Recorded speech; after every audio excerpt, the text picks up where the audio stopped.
know if we should drop the sparring footage or not. Is it wrong for me to drop the sparring footage? Is it okay?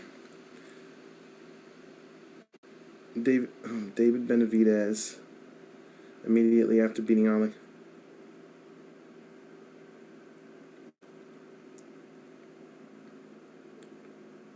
In 175 debut. I should say dominating.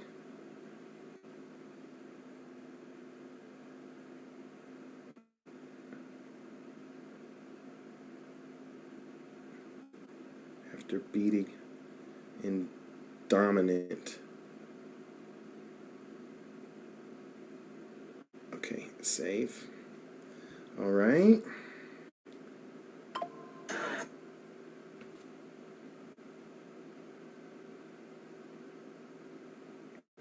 Didn't really say much.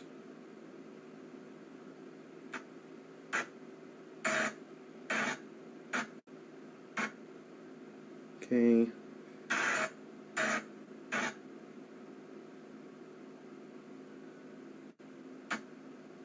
My bad, y'all. I just got to make a thumbnail real quick. It's not easy to make thumbnails on your phone. All right. We'll get to this. They're stalling right now. We're just waiting for the main event. Frank versus Frank. We're going to drop this David video real quick.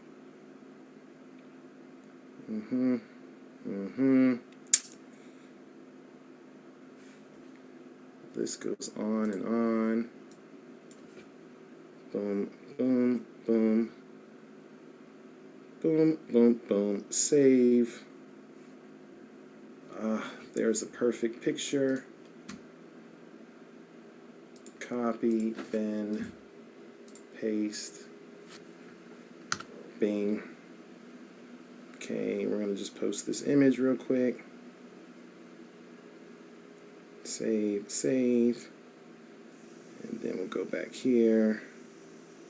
Bing, bing. I know, hold on, y'all. Hold on, I'm coming. I'm just waiting for them. They're stalling. Tank face is going to be on grass. I don't know about that one. Okay, here. We just want to get this thumbnail up, man. Why is this not?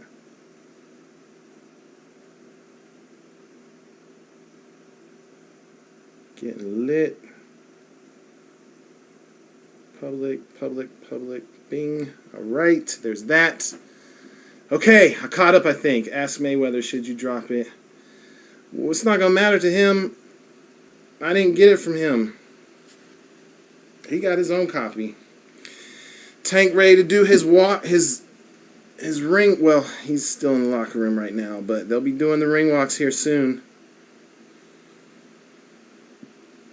Man, Ron is grinding right now. Okay, there we go. Bing, bing, bing.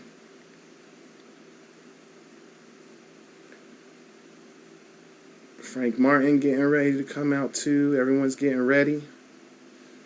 Everyone's getting ready. Garcia. Bing. This is Kevin, I think. Bing, bing.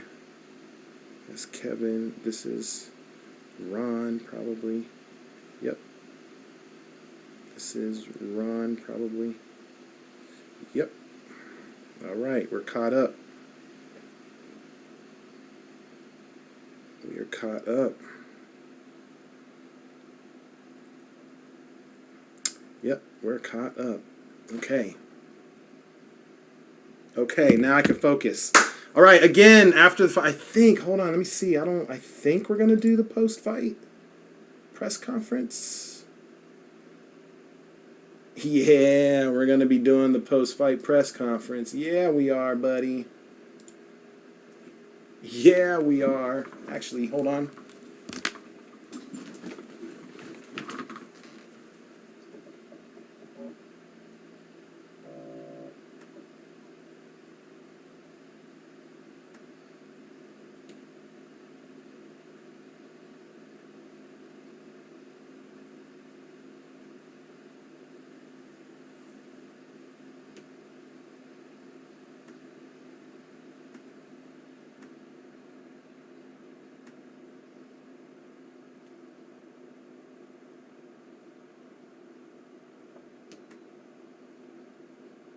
Okay.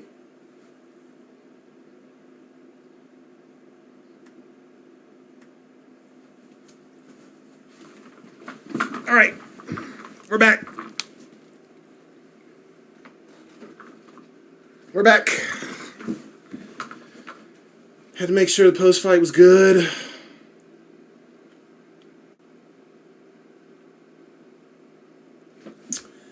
We are good.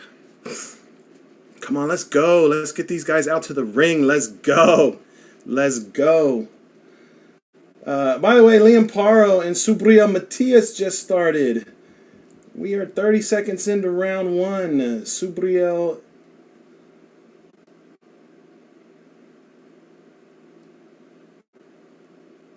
just tapped him in the head. Paro on the back foot.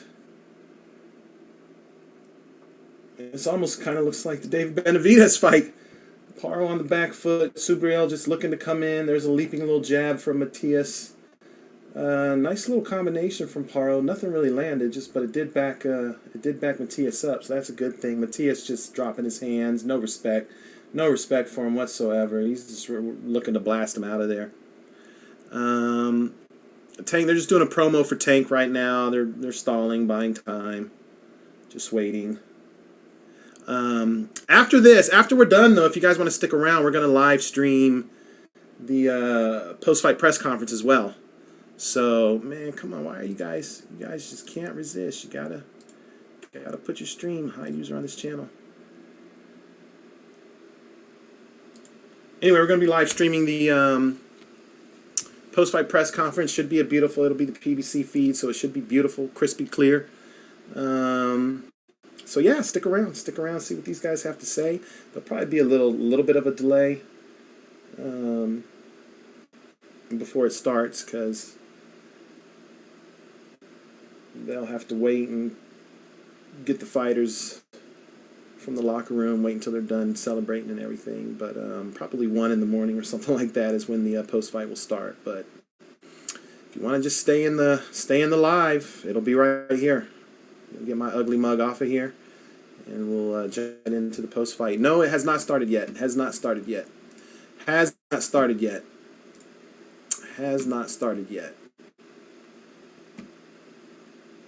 T.S. man, I probably missed a few questions. Who won? Benavidez won. Yep, dominated.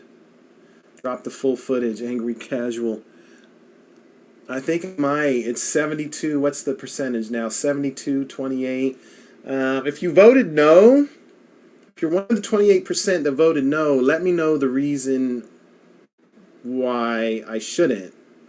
I mean, I know a couple reasons, I don't really want these guys to get mad at me. I don't think they'll get mad at me. Just based off of their reactions when the little snippets was dropped. But they might.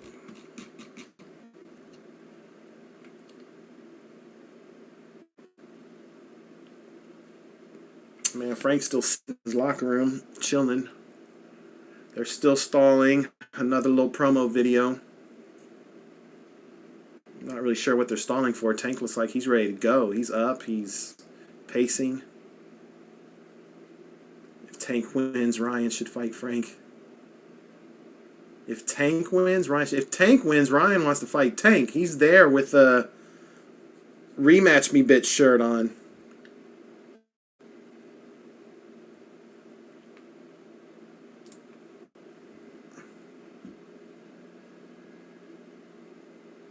Oop. All right. Yep, starting now. Tail of the tape. Tail of the tape. Tail of the tape, y'all. Tail of the tape. 100th championship fight night at MGM Grand. Gervonta Davis versus Frank Martin. Jimmy Lennon Jr. about to announce him to the ring. Ryan should fight Shakur first. Ryan should fight Shakur just because he told him he was going to fight him. But he did say, only if I don't get the Tank rematch. I don't think Ryan's going to get the Tank rematch, though. It sounds like they're deep in negotiations with Lomachenko's people.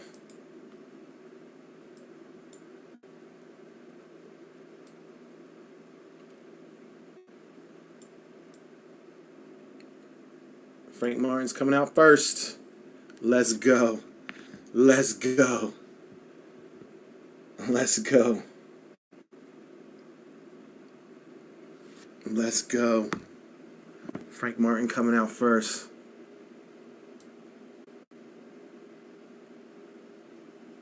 Obviously coming out with the rapper. Have no idea who it is. Come on, man. Come on, man. You can't put these in here. Get that out of there. Get that out of there.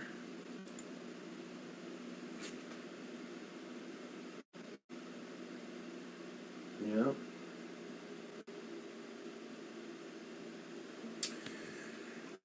Matias and Paro still going at it. Frank Martin making a slow walk to the ring.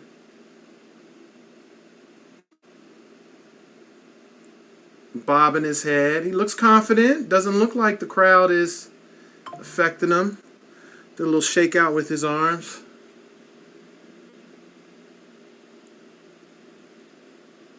Nice uppercut landed by Liam Paro.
My bad, y'all. That was a long ring walk.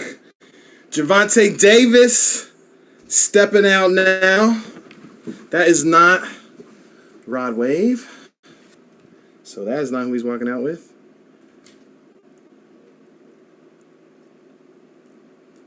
Tank looks serious. There's a smile. There's a smile. He having fun. Look, he dancing. Okay, Tank. Tank look like this is about to be easy work. Tank look like, yeah, David Benavidez won. Tank look like this is about to be easy. I mean, I'm saying that's just the look he got on his face. Like, this is about to be easy work. Look, he's singing, he rapping. Tank look happy. Tank look focused. Focused Tank is a dangerous Tank. But I will say this, Frank Martin did look confident too. He didn't look like he let the moment get to him. At least not yet, anyway. There's Leonard Ellerby next to 6'4" in Gervonta's corner. I wonder if Leonard Ellerby is going to be working for GTD Promotions now. Well, I mean, I shouldn't say that because I guess he, according to Floyd, he was stepping down to spend more time with his family. So I assume that probably means he's not looking for a new gig anymore. Jimmy Lennon Jr., both fighters are in the ring. Jimmy Lennon Jr. is welcoming them. Are they going to do the anthem and stuff? Man, I wish they would just get these things started. Let's go. Let me see what's going on at Liam Paro. Liam Paro landed a nice little left upstairs, left to the body, working him on the inside.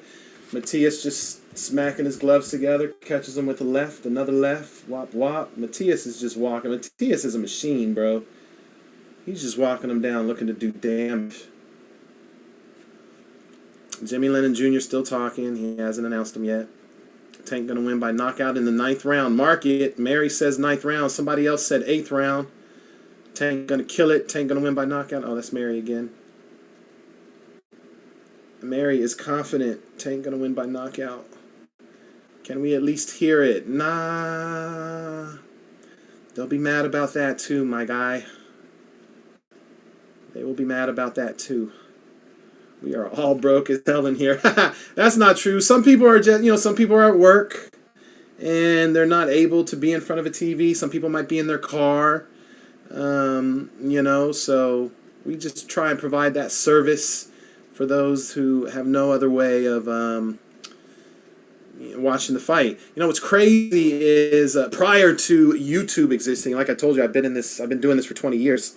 Prior to YouTube existing, we used to have to actually type the round by round. So we would, be watching the fight, and then we would be typing the action, and a page on a website would automatically refresh every 10 seconds or something like that, so you could see the update. So to go from, somebody said, nah, we all broke.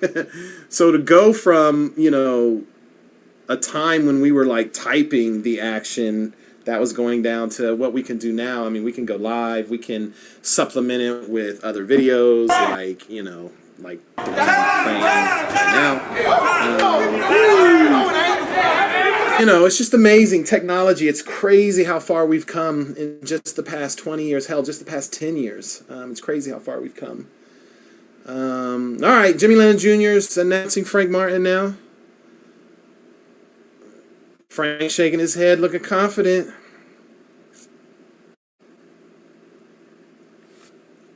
Frank looking confident. Gervonta looking like it's just another day at the office. I've been here before. Been here, done that. Nothing but a thing for me. I'm going to be jumping off this top rope again, y'all. That's how you're looking at the crowd right now. A quick look up to God. Probably a shout out to his homie. I know he lost a friend of his that is very close to him, that he shouts out all the time on Instagram and stuff. Gervonta throwing punches in the corner. Just we're waiting for this to get started as Jimmy Lennon Jr. continues to announce his name. Let's get this action started, yo. I am kind of pumped up. Meanwhile, Liam Paro lands a right on, Matias lands a right on Paro. Paro on the inside, holding on already. It's round 4 of that fight. I don't know what the score is. I'm not really watching it. I'm just kind of going back and forth. Man. Let's go. It's time. Okay, they're getting instructions right now. It's on. It's on. Tell a friend to tell a friend to tell a friend. Tell them to get in here. Smash the like button. Let's go. It's on.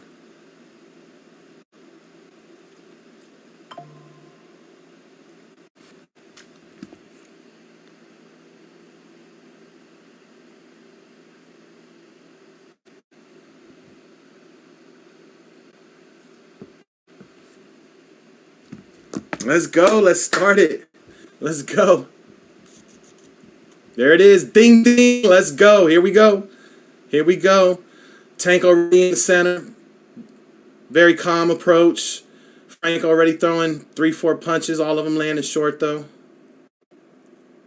Or I shouldn't say landing, falling short.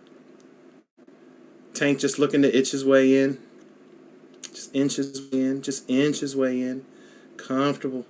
Walking them down. Very patient. Frank backing up. Definitely a feeling out round right now. Tank is left to the body. It's blocked. Quick little jab from Gervonta, but it falls short. High guard from Gervonta, covering up. Gervonta looks very relaxed. There's a left that kind of gets in to the body. Ooh. Gervonta's quick. Tank is quick.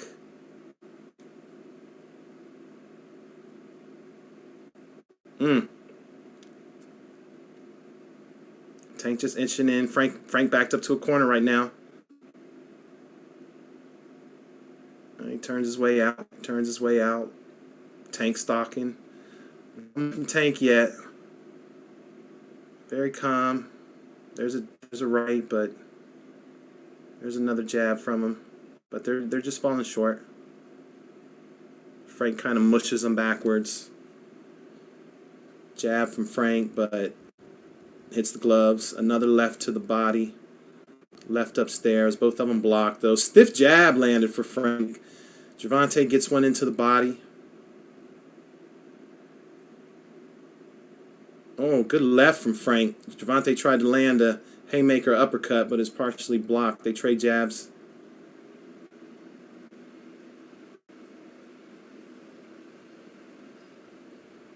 Tank backs up, or I'm sorry, Frank backs up to a corner. Tank jabs to the body.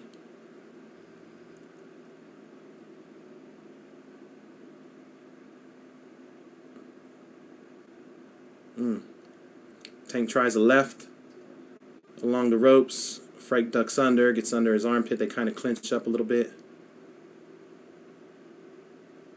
Left hand from Frank, partially blocked though.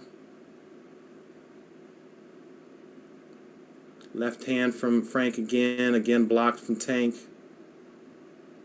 There's a left hand that got in for Frank though. Tank with the high guard. Frank split him pretty good. Tank looking for something though.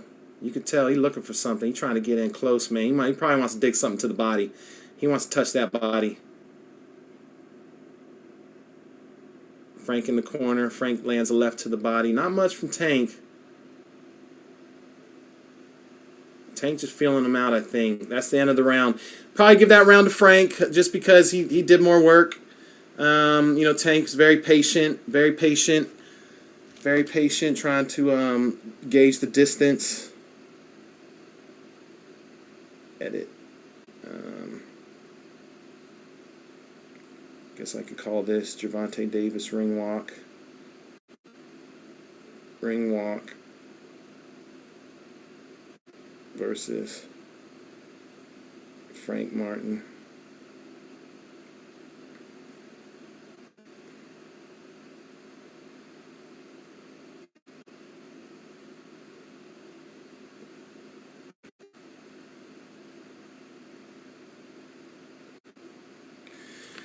Oh, back to the replays. There's a left that landed for Frank Martin. That was good. That was good work. Probably all the best shots in the first round were Frank for sure. I think Tank only really got one really good one in. All right, here we go. Round two. Frank fires a 1-2, just back Tank up. Tank pulling his shorts up.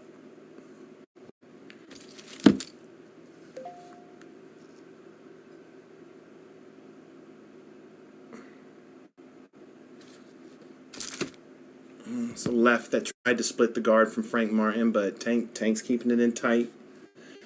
Tank just walking to him, just hands pinned right here, just looking to he's looking for something. There's a jab from Tank.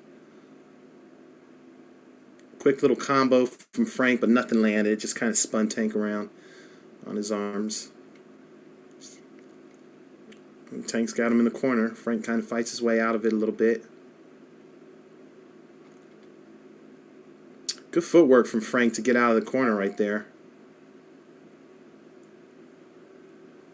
Tonight's attendance at MGM Grand is 13,249. I just got an email. I don't think that's sold out.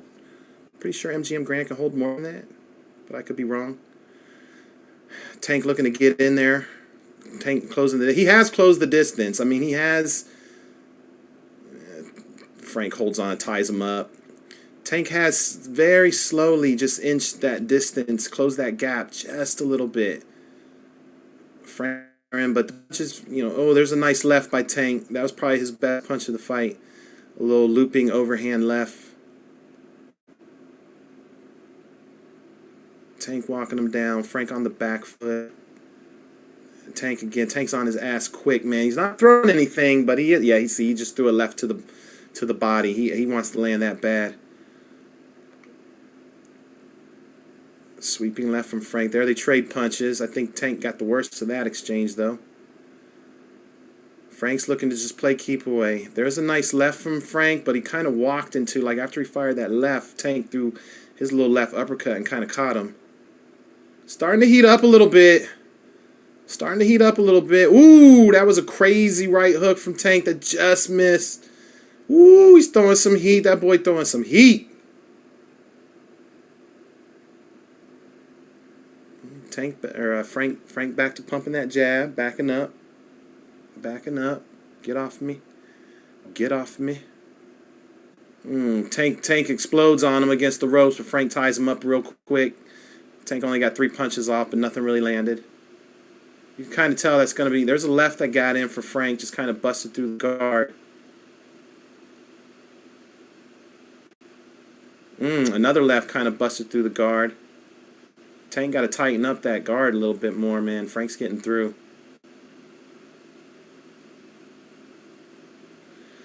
All right. Not much to choose from there. You know, better round for Tank. Better round, more active round. Definitely threw more punches that round. I'd probably still lean towards Frank and say 2-0 Martin. Just like, who is that? Shimilak, whatever your name is. I'd probably agree 2-0 Martin.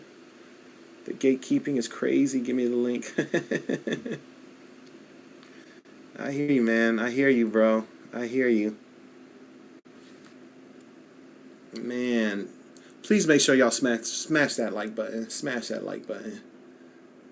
1-1 tie. I'm not mad at that. If you're gonna give, you know, if you're gonna give that round to Tank, I'm not gonna argue with that. Tank smiling in the corner, looking like he's having a good time. No pressure, no stress. It's round 3 right now. It's the start of round 3, or it's about to start. There it is. Ding ding. Start of round 3. Frank back to jabbing. Tank pulling his pants up again. I don't know what's going on with his cup. His cup, his shorts. I don't know. He's not liking something down there. Frank just rattles off a little 2-punch combo. 3-punch combo, I mean. Tank's still messing with the show. You know, Tank pulling up his shorts like he about to kick the flip-flops off. They about to really throw. That's a nice angle. Tank just backs up to the ropes. A lot of posturing right now. Neither one of them throwing anything. Their Tank throws a jab to the body.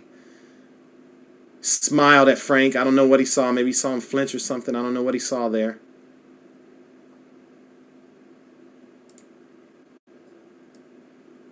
Yeah. Yeah. A little left from Frank that just missed. Tank standing right in front of him. Like, there's a quick jab from Tank.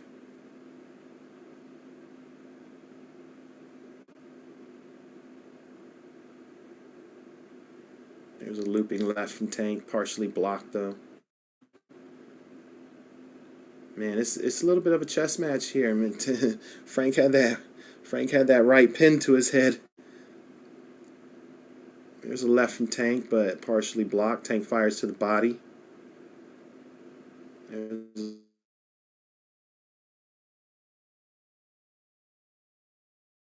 the left.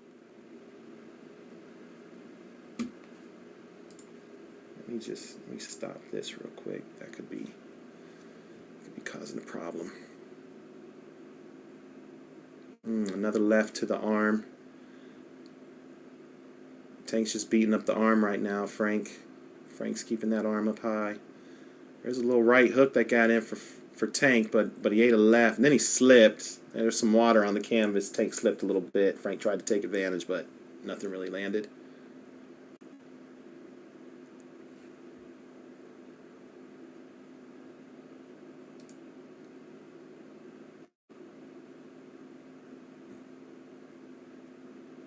Somebody said Tank got a Woody. What are you talking about?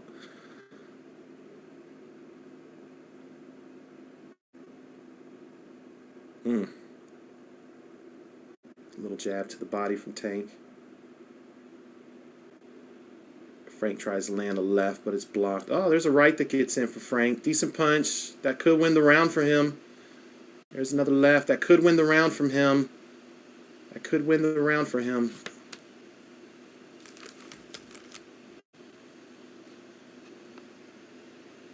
There's another right that lands for Tank. Tank just walking. He's just walking through those punches, though, looking to land his shit. He's just looking to land something heavy. End of the round. End of the round. They talk a little trash to each other, smiling. I ain't mad at it. I ain't mad at it. Benavidez, Gvozdyk, post-fight quote. Yeah, I'm not worried about it.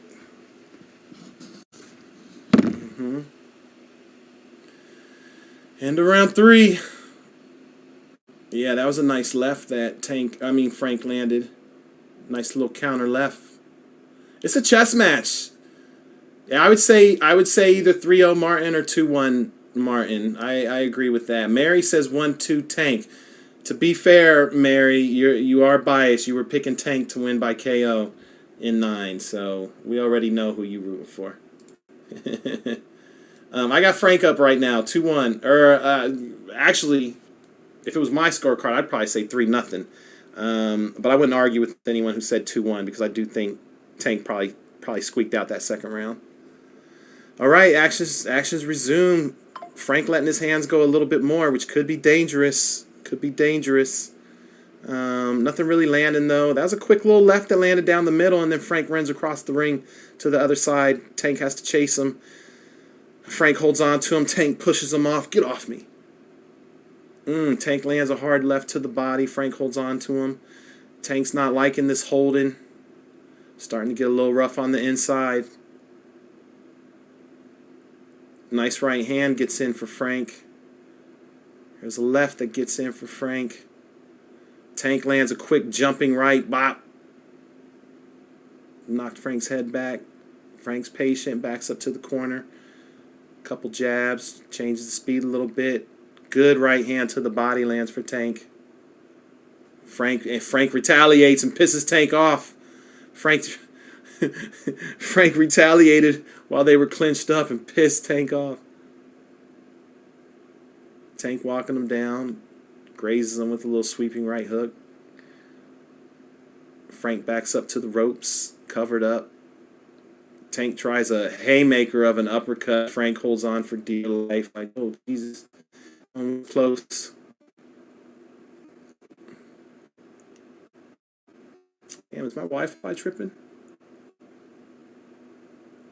My Wi-Fi tripping a little bit? Left hand lands for Tank.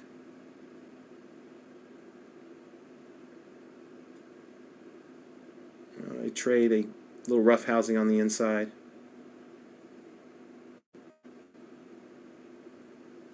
Matias getting outboxed bad in Puerto Rico. I can't. It's hard for me to even focus on that fight right now. I'm so locked into this chess match. This is a good chess match. Not surprised that Liam Paro is outboxing him, though. Matias looked like he was looking just to knock him out. Tank inching his way in again. Frank circles. Frank is really using that ring. There's a quick left that got in for Frank. Frank is like just kind of keeping him at bay. There was a nice left that landed for Frank. Just kind of keeping him at bay with that jab, and then bam! Coming down the middle real quick with the left hand and then getting up out of there. I think Frank is perfectly content with just, that was a good left to the body. See, Tank's trying to adjust. Tank sees what he's doing. Frank's just kind of getting content with, if you're just going to let me jab, land this left and get up out of there. But Tank watching him. Tank's like, okay, that's how you're going to dip out? Well, I'm about to fuck you up with this left. Man, it's interesting. This is a chess match. Someone said 4-0 Tank. I do not think it's 4-0 Tank. But maybe. These are close rounds, man. They are close rounds. There's not a lot to choose from. I do feel like Frank, if I was choosing from the punches that are landing, I feel like Frank is landing more of them. 3-1 sounds probably a little more right, I think. 3-1 Frank Martin. But that's a typical Tank fight. Tank will lose the first 4 rounds before he, kind of figures out what's going on. I think he was losing to Rolly. I think he was losing to Mario Barrios. So if you're a Tank fan, there's probably not much to worry about here. And honestly, it's kind of looking like he's starting to figure out what Frank wants to do. So 2-2 is fair too. I'm not going to argue that. I could see 2-2. Frank's going to have to show a little more diversity. I mean, I like what he's doing so far, but he's going to have to switch it up. He can't keep doing that the entire fight. At some point, you're either going to have to give Tank something to think about, or you're going to have to switch that game plan up. A 3-1 Frank, I think, is probably the more accurate score, but I'm not going to argue with 2-2. Tank's just not respecting his punching power at all. He's just kind of like putting his jab out there, just kind of like letting them know, like, I'm coming, bro. You keep doing this bullshit if you want, but I'm coming. He keep pulling his shorts up like this about to be a street fight. Like, ooh, just missed with the straight left.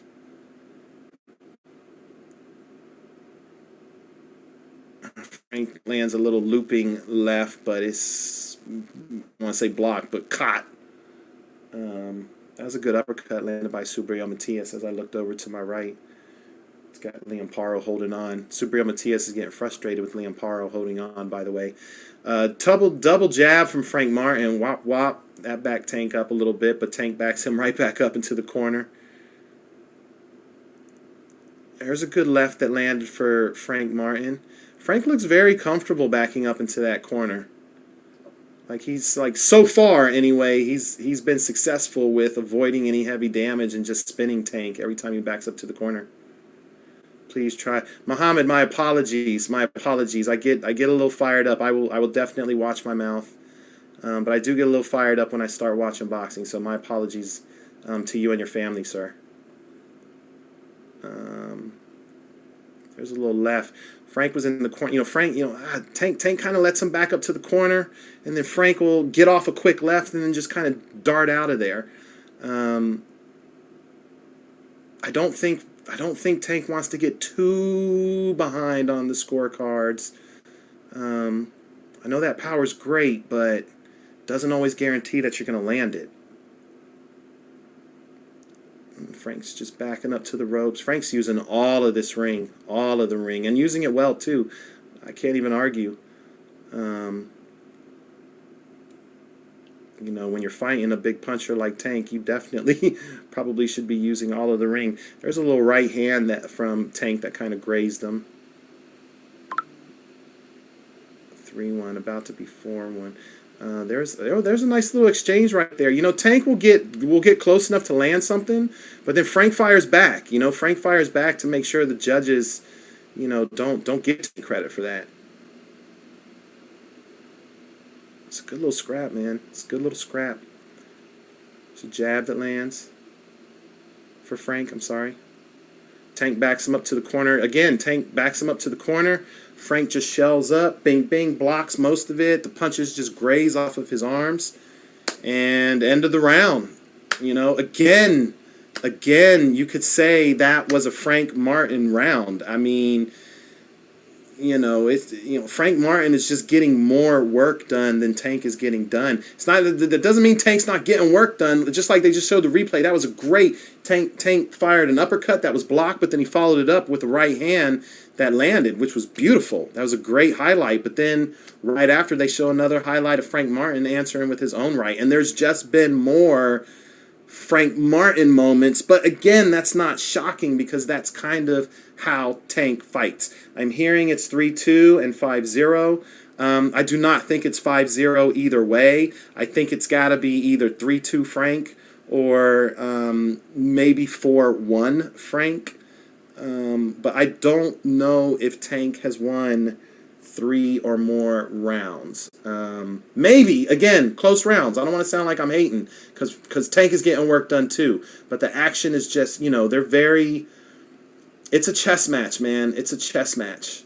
But in this chess match, it's Frank Martin that's throwing the more punches. But Tank is looking explosive when he does move, man. It's just his punches are just a little shy. They're just not on the mark yet.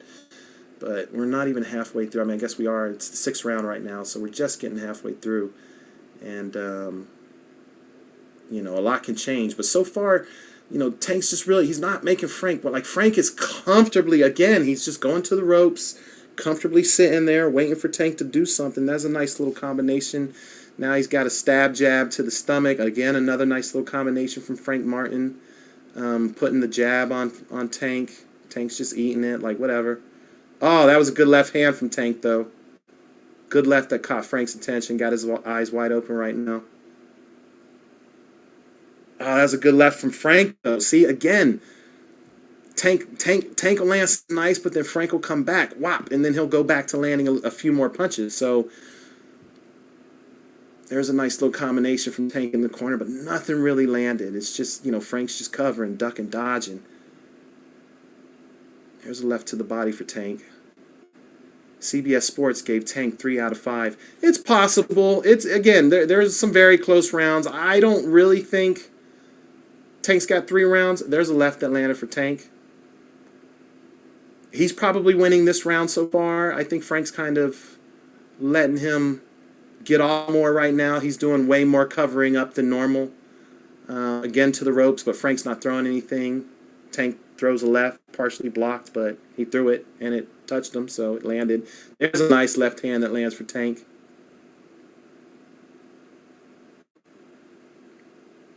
There's a nice up. He was waiting for Frank to try and shoot that straight left so he could walk into that cut, and he did. He didn't catch him clean, but he caught enough of him.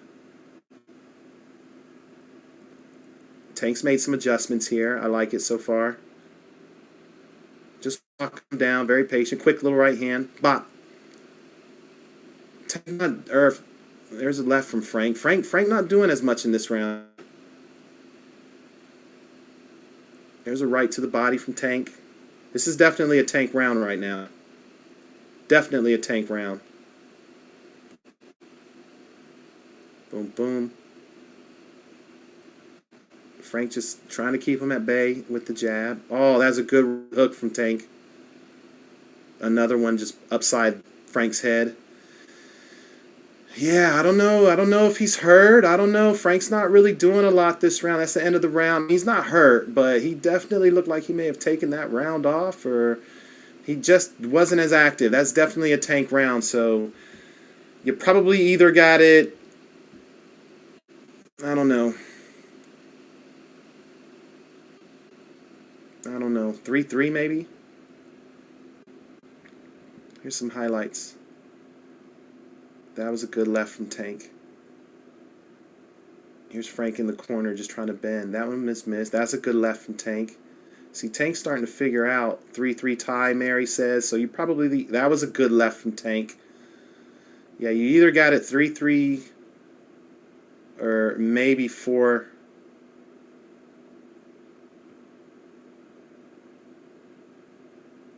2-4, 3-3. Just waiting for when this dude jump up and start being loud, saying Tank knocked him down. Me? I'm probably not going to jump up and down like that. Probably won't see me react like that unless it's a hello, unless it's like Leo Santa Cruz-ish. All right, back to the action. 10 seconds in. Frank just looks content to just keep the distance. Stick the jab on him. Keep him from coming forward. That's what he's doing. He's kind of circling the ring. Jab, jab. At some point, man, from everything I see out of Tank, all the fights I've seen, look, Tank banging on his chest now. Oh, there's a hard left and a hard right hand that lands for Tank. Yeah, Tank's like, see, look, there's a nice nail. Tank's wilding on him right now. Frank trying to hold on. Yeah, if you don't have, you got to put something on Tank, man. You got to put something on him and make him stop from doing that. You could be outboxing him for 8, 9, 10 rounds. So far, Frank, 6 rounds. Trying his best to just outbox him. Doing his best to be a Shakur Stevenson, so to speak. And Tank is he's just coming, bro. I mean, I'm sure that's why he earned the nickname Tank, man. He's just like a tank, bro. He just does not stop. Doesn't matter what you put in front of him. He's just coming forward. That's what he's doing right now. Nice right hook to the body from Tank. Tank is he's letting the power go right now. This is, if you're a Tank fan, this is what you're here for. All this right here. What he's doing right now, all this. Frank is just covering up. He's not, now he complained about a back of the head shot, but Frank, I need you to throw some punches, brother. There's an uppercut. Right and a left from Tank while Frank was just covered up. Man, them punches, he feeling them. There's a right that gets through. Tank just walking with his hands down. Tank is very comfortable. He is not bothered by anything that Frank has on his punches. This could get ugly if Frank don't. He's going to have to make an adjustment. He's going to have to make an adjustment. Because Tank is starting to... Oh, that was a good right to the body. I think that's... If Tank... it's probably going to be a body shot. There's a left hook upstairs, but Frank partially blocked it. Yeah, I don't think Frank liked that body shot. It's probably going to be a body shot that puts him down. Tank looks very comfortable in there. The Stevenson comment is dead on. I missed the Stevenson comment. Oh, Shakur. Look, Frank just tried to catch him with a straight left. But I think he kind of walked into something a little bit. Yeah, if you're a Tank fan, you are loving this round right now. This is the Gervonta Davis that you want to see. A little left hook grazes him. Credit to Frank. Frank must have a pretty solid chin because some of those punches landed pretty clean. Frank Stevenson. Y'all stupid. Y'all stupid. Frank Stevenson. Yeah, that was definitely a Tank round as well. Yeah, I don't think he liked that body shot. That was a good right hand that he followed that up with, too. Tank gonna get gassed. I don't think so. I don't think so. If this was old Tank, I would agree with that. But the new Tank has, you know, done a pretty good job of keeping his weight down, staying in shape in between fights. I don't think he's going to gas out. And he's, especially the way Frank is fighting. Like, Frank is not fighting him in a way that's going to make him gas out. You know, although Tank did almost walk into, I mean, he did walk into a left hand that Frank caught him with and smiled and just pounded on his chest. I'm sorry, these were the replays. This wasn't, the round hasn't started yet. Now round 8 is starting. Frank is still doing well, but Tank probably is up. It's either, let me see, total punches landed, 73 for Frank Martin, 69 for Gervonta Davis, according to their punch stats. But the body language right now is, again, Frank is just, he just has, you know, jab, you know, left hand, jab, left hand, try and spin him. Like, Tank is coming with a little more variety, you know what I'm saying? Oh, he's trying to catch him with that counter. And I know what he's trying to catch him with. It's the same thing he caught him with in their sparring session. Look, Joe Goossen's scorecard. Joe Goossen has it 67-66 for Frank Martin right now. So a narrow edge for Frank Martin on Joe Goossen's scorecard. Of course, that's the unofficial scorecard. Yeah, Tank's backed him up to a corner. Frank just posturing, bending, ducking. Don't hit me, get off me. Tank's just kind of like, just lining him up. Bam, bam. Oh! Down goes Frank Martin. Oh! That's a wrap. It's over. He ain't getting up. Left cross as Frank was bed down in the corner, and Gervonta was just wailing, and bow! One came in. There's the backflip. This is how Gervonta Davis fights go. Okay, if you're going to be a slick boxer, that's fine. Do what you do, but you better have some shit to keep him off of you. Otherwise, he's going to keep coming, keep walking you down, and one of them punches is going to get in. Wow. Impressive performance by Gervonta Davis. Frank Martin is no slouch. He is no slouch. I'm telling y'all right now, my videos are they're gonna come start flying in. Make sure you stay on here though. You might see me working. Look, Gervonta shows love to Errol Spence. They dap each other up ringside. That's love. That's what we like to see. He goes to the other corner, says something to Derek James. That's what we like to see in boxing, man. Great job, Gervonta. Great job, Gervonta. Excellent attempt, Frank, but just not a good enough boxer. Just not a good enough boxer, man. Make sure you guys stick around. Smash the like button. We are going to have the post-fight press conference coming up next. So we'll definitely be live. I'm just waiting on my guys are going to start getting reactions, so make sure you check channels. What time is it now? 12:12. It was a great knockout. Just one shot. Put him down. Gervonta Davis versus Frank Martin post-fight press conference. There we go. Let me just make that live real quick. Here we go. Wow, what a performance! Here we go. They're gonna show the replay. He was just crouched in the corner. What did you think? What was that? Oh, it was the uppercut. That's what. So he landed. So as he was crouched down, Tank landed an uppercut that shook him. That shook Frank Martin and paused him momentarily, and then he just followed it up, pow, with the left, just a straight, just pow, just clean. And Frank Martin he just Undertakered it. He just boom. He just went down. He just went down. Did not get back. I mean, he tried. Boom. Boom, boom. It's this uppercut right here. Excellent. Just damn. I'm sorry. Didn't mean to curse. Great punch placement. Oh, and that crushing left hand from Tank that finished it. I mean, that was a crushing left hand from Tank. Good job, man. Good job. Good job. That was fun. That was fun. Fun little fight from Tank. I wish he talked to us more, man. I enjoy watching Tank fight. I really do. I really do. I'm going to enjoy posting the sparring of him and Devin Haney. Should I post it, y'all? I should post it, huh? Man. Okay, let me see. I got to get ready. I have to get ready for reactions.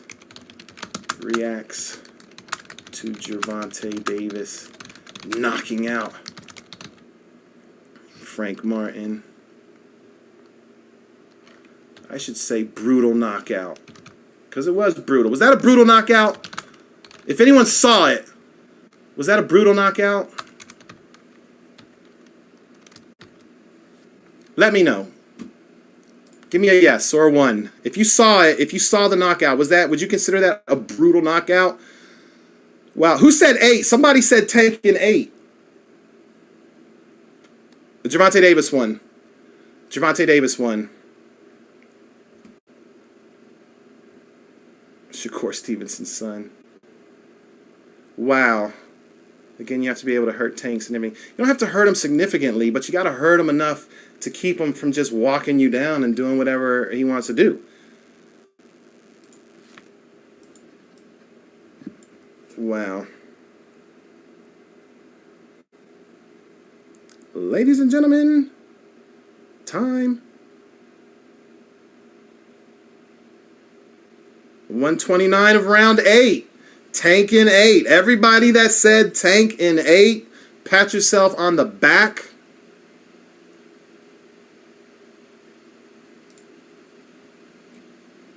Brutal? Was that brutal? Was that brutal, Frankie? I thought it was brutal. I thought it was brutal. Should I say brutal knockout? Reacts to Gervonta Davis' brutal knockout of Frank Martin?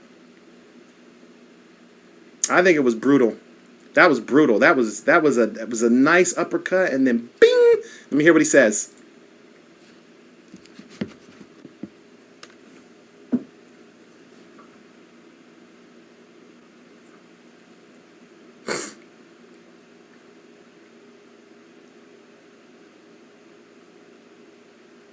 I'm back. He says he's a little rusty.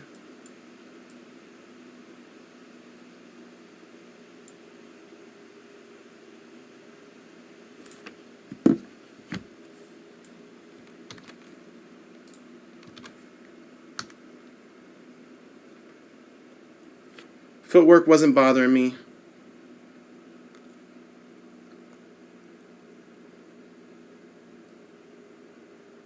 He was purposely being a target for him so he would tire himself out.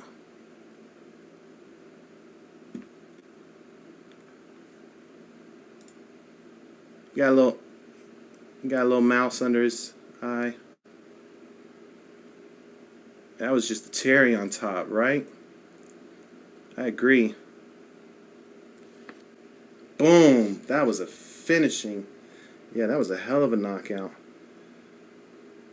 Jermell Charlo reacts to Gervonta Davis. Brutal knockout.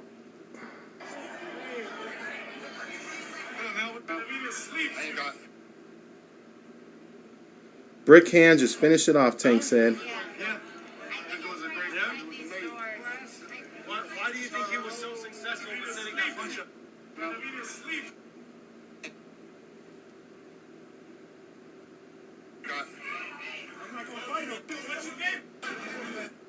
What you gave him? Why do you think he was so successful in setting that punch up?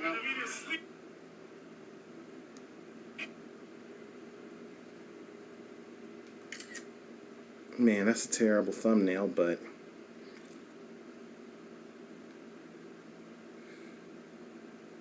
making sure my mind's on the goal, make sure we come out on top.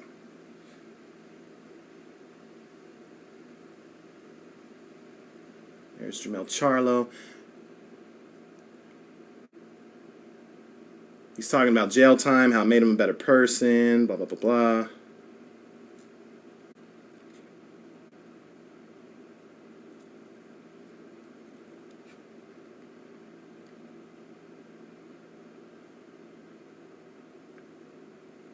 Asking about Lomachenko right now.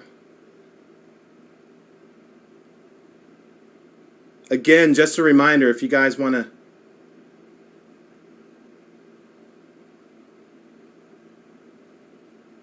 He's not really answering. Thank everybody that came out. What up, Mel? What you think, man? No? Yeah. It was a great... Yeah? It was amazing. Why do you think he was so successful with setting that punch up, Mel? He was sleep. Shouts out. Shouts out Leonard Ellerby. Appreciate you. That's classy. I'll give him that. That's classy.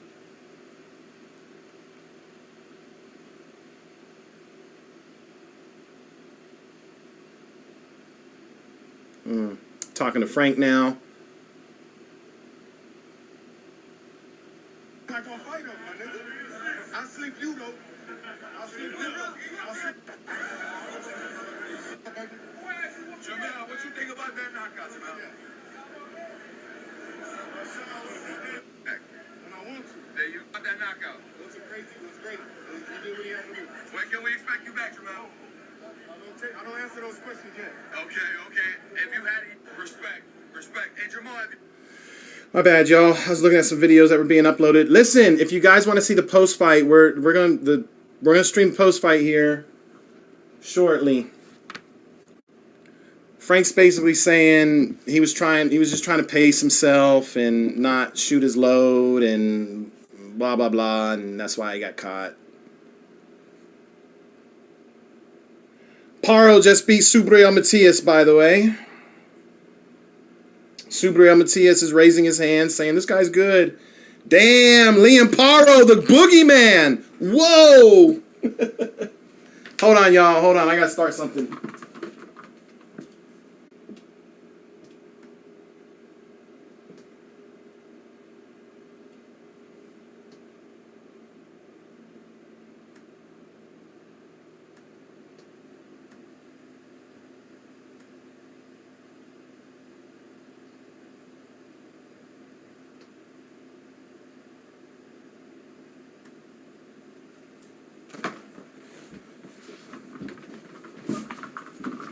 All right. Damn, that was a great left hand that Tank landed, man. That was a great left hand Tank landed. Kenyon Martin.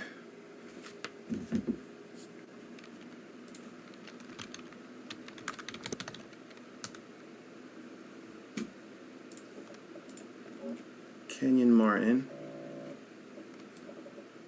Wow, that was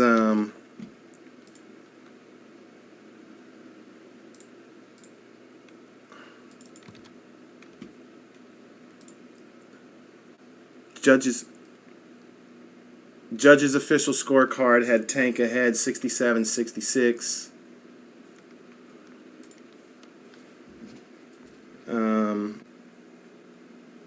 Hold on, y'all. I need to start this other live real quick. And then Kevin with FightHype. Kenyon, what you think about that knock?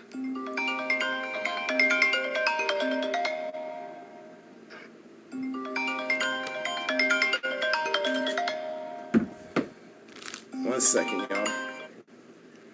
Yo. Yeah. Yeah, can you hear me? Yeah.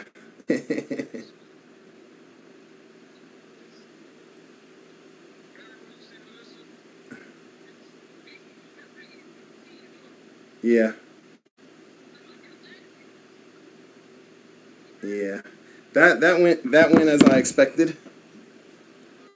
So that kind of went as I expected.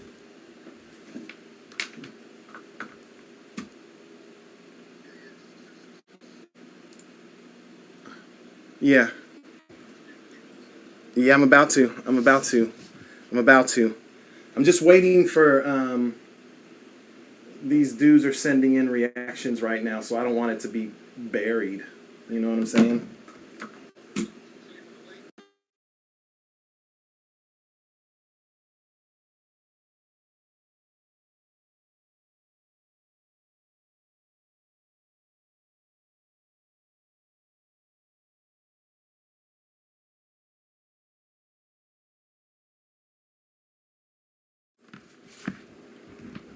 Oh, why is this, trying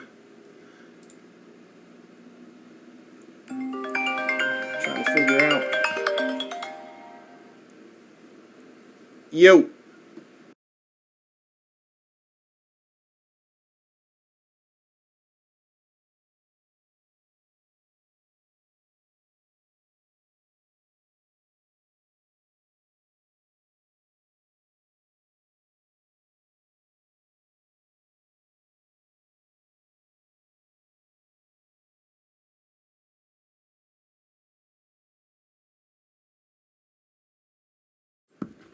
Okay.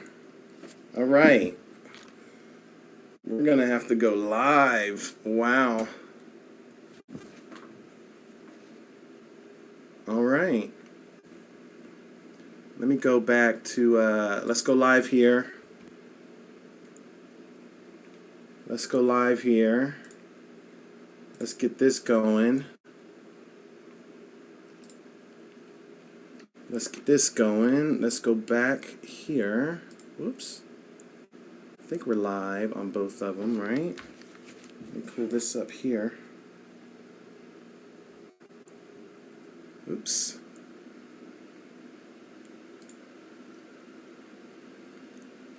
We are just looking to get this started real quick. Yep, okay, that's good.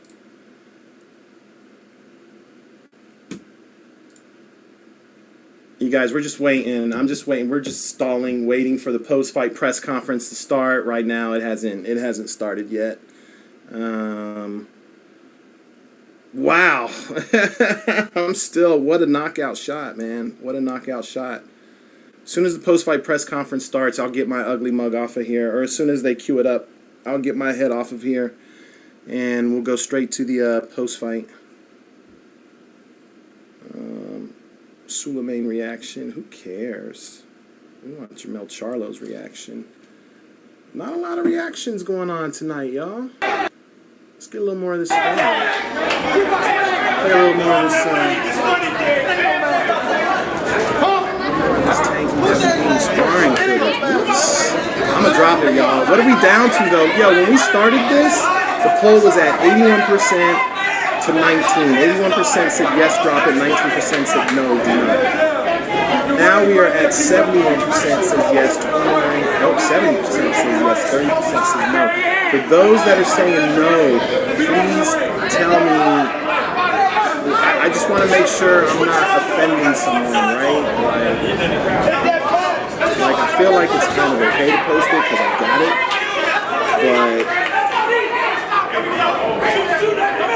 am I in the wrong for doing this? Am I in the wrong for doing this? This is such great sparring. Everybody's been waiting to see it. I got all 6 rounds. Rolly, there it is. Okay, we got Rolly. We got Rolly Romero. Rolly Romero reacts to Gervonta Davis.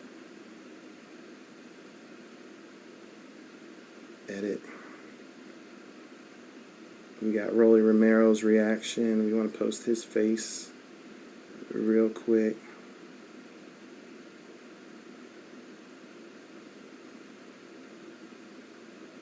We want to post his face real quick. There it is. Select, save.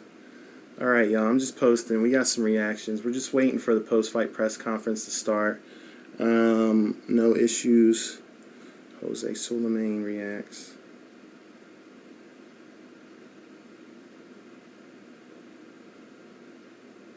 We got to get this Rolly reaction up.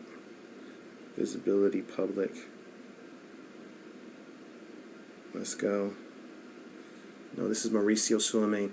We're just, yeah, as soon as this, I'm just waiting, guys. I'm just kind of stalling. I can't believe Liam Park. I mean, I can believe he won. But a lot of people were not expecting that. Suleiman. I know Regis Prograis was not expecting that. Man, why is this? Why am I fat fingering this?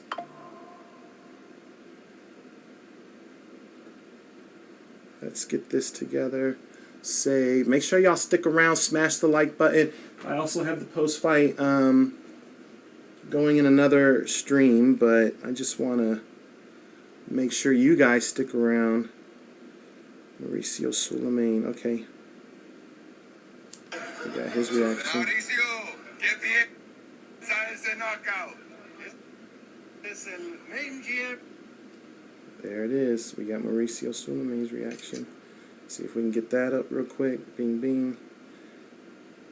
Rolly's reaction is taking forever to process. Why is it taking so long? Bing, bing.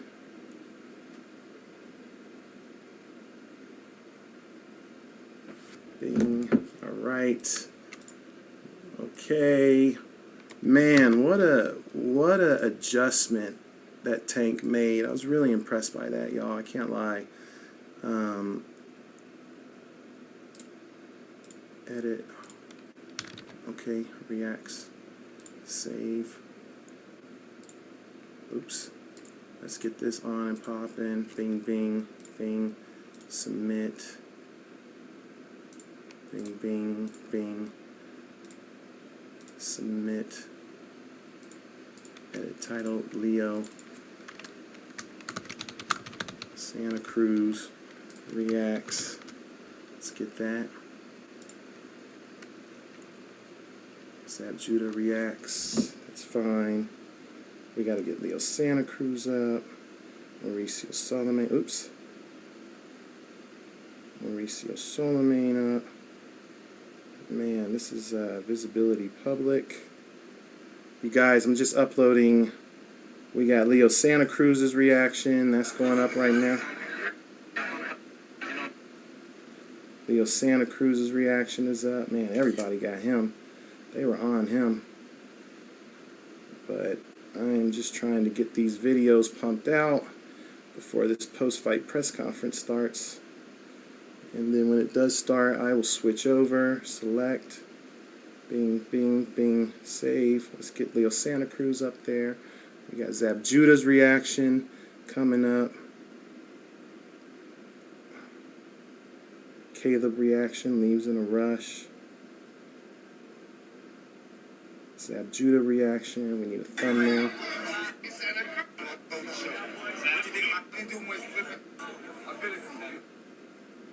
We gotta get Zab's reaction.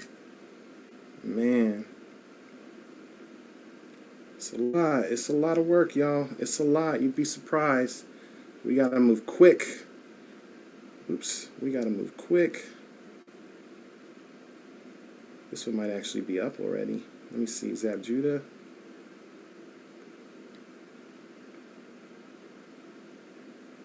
Bing, bing. There's Zab Judah. We got him up. We got Caleb Plant.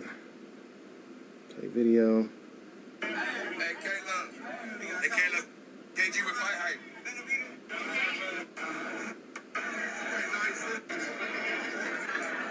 Did he react? FightHype. Great fight, great fight. What do you see Tank going next? Hey, Caleb. Dang. Caleb barely said anything, y'all. He just left. Like, I'm out of here. Anybody have time for this? Edit. All right, we got Zab Judah up. Leo Santa Cruz. Rolly Romero. Jamel Charlo. Caleb Plant going up right now. Select. Bing, bing, bing. Save. Caleb Plant reacts. Man. I think I'm still tripping more on Liam Paro's win. Caleb Plant reacts to Gervonta Davis. Brutal knockout.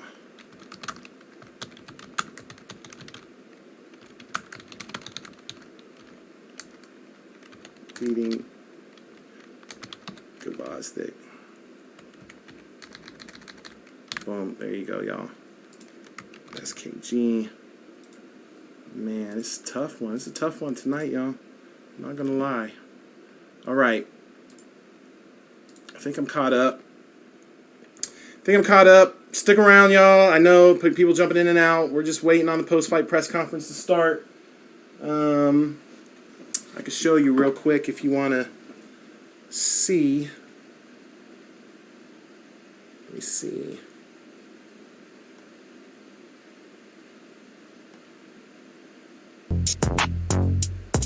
Ooh, there we go.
All right, ladies and gentlemen, welcome to the post-fight press conference, PBC pay-per-view on Prime Video. What a night of action that we saw in the 100th championship fight night in the MGM Grand Garden Arena. Premier Boxing Champions always honored to be here, and we saw some incredible performances here tonight. Co-main event, it was David Benavidez getting the decision victory over Oleksandr Gvozdyk as Benavidez remains undefeated. Also on this Father's Day weekend, I want to go ahead and say happy Father's Day to all the fathers out there, including this man who remains undefeated. Another tremendous performance in this, his light heavyweight debut. Ladies and gentlemen, here is the undefeated David Benavidez. David? First of all, I just want to thank God for this victory, and Al Heyman, PBC, Amazon Prime, my father, Jose Benavidez, Samson Lukowicz, David Garcia. I'm just so happy for this moment. About a month ago, I didn't even think I was going to make it to this fight. I had a torn ligament here.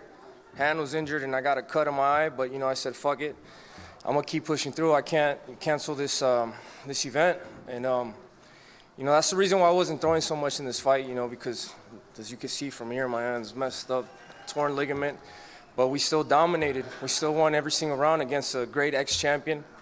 And I'm just happy for this victory, and I'm just happy to, keep pushing forward and continue to dominate this light heavyweight division.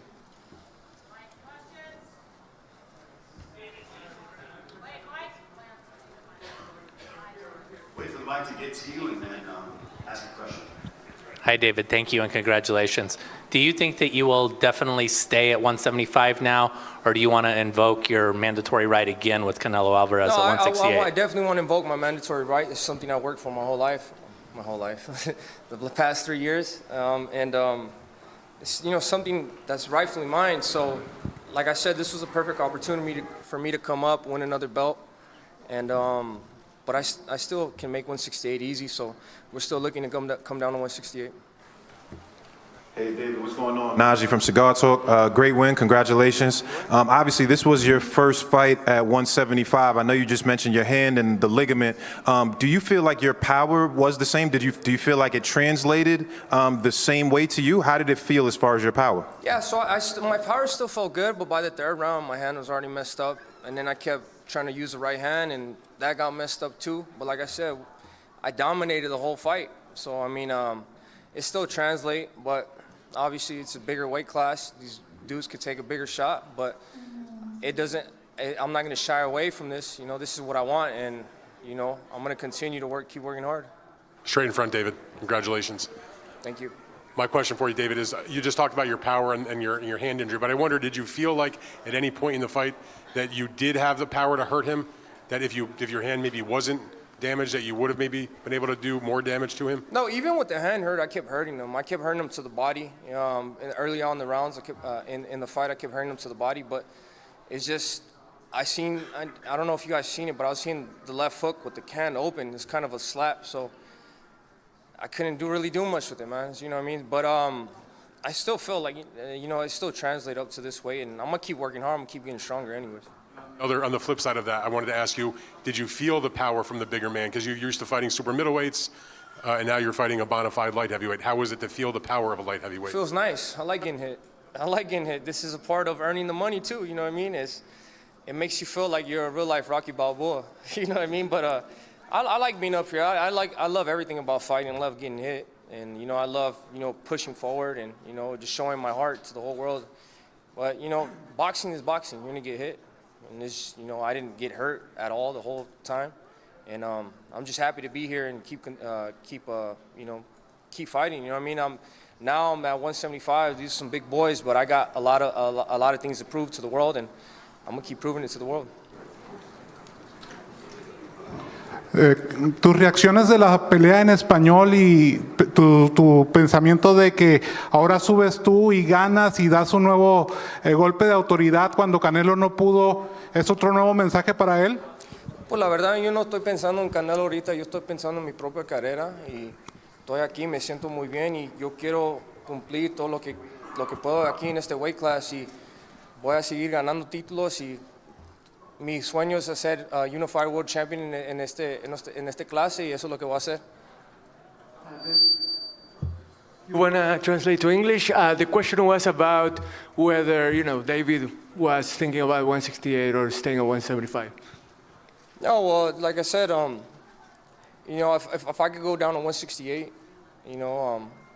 there's big fights at 168, and I feel really comfortable making both these weights. So, I'm gonna go down to 168 because I want to win another world title. I love this interim title, but I'm really looking to capture the world title. So, if it's something I won, my challenge, or I won the opportunity to fight for another world title. So I'm gonna go down to 168, win another world title, if it's with Canelo or whoever. I'm ready to be 4-time world champion. David, aquí, David. En español, da la impresión que la primera parte de la pelea estuviste más fuerte, que conectaste duro, que tenías más combinaciones. Físicamente, ¿cómo te sentiste? ¿Cómo hiciste los 12 asaltos? Un peso nuevo, un rival más duro. ¿Cómo te sentiste físicamente? No, pues me sentí muy bien, me sentí 100%, pero como le dije, las manos estaban un poquito lastimadas. Pero todavía no me rajé, gané todos los rounds y yo creo que hice muy bien en este peso y le enseñé a toda la gente porque yo soy el monstruo mexicano y voy a seguir luchando y peleando duro aquí. David, right in front of you. When you came out, there was a big pop from the crowd. Every time you landed a punch, the crowd was excited. When the fight was over and you were announced as the winner, the crowd was really into it. Do you think that helps you at all in terms of trying to convince Canelo to take the fight? Because obviously, now he can't say that you're not popular or whatever, that you seem like you showed you had a big fan base as well. To be honest with you, you guys keep asking me about Canelo. I do not care about Canelo. I want to make my own lane. That's why I came up to 175. I've been trying to get that fight with Canelo for a long, long time, and as you can see, I got the star power now. People love the way I fight, and they interact with me really well. But that'd be a big fight. That'd be a really big fight. I think everybody wins. The world of boxing wins. The fans win, and this is a fight that we got to get going on. And if he really believes that he's the best in the world, then come beat me and come shut me up. But I'm still gonna be right here contending and working hard. And like I said, I'm gonna keep showing you guys why I'm the Mexican monster. David, Stephen Kale, Art of Sports, congratulations, man, on a great win. On the screen, we could see the cut with the stitches. It seemed like that was pretty bad. Could you just talk about how that happened in camp? And I know you said earlier it seemed like it was close to almost getting canceled there, but just talk about how it happened and just were you worried about it opening up in the fight itself? I was definitely worried about it.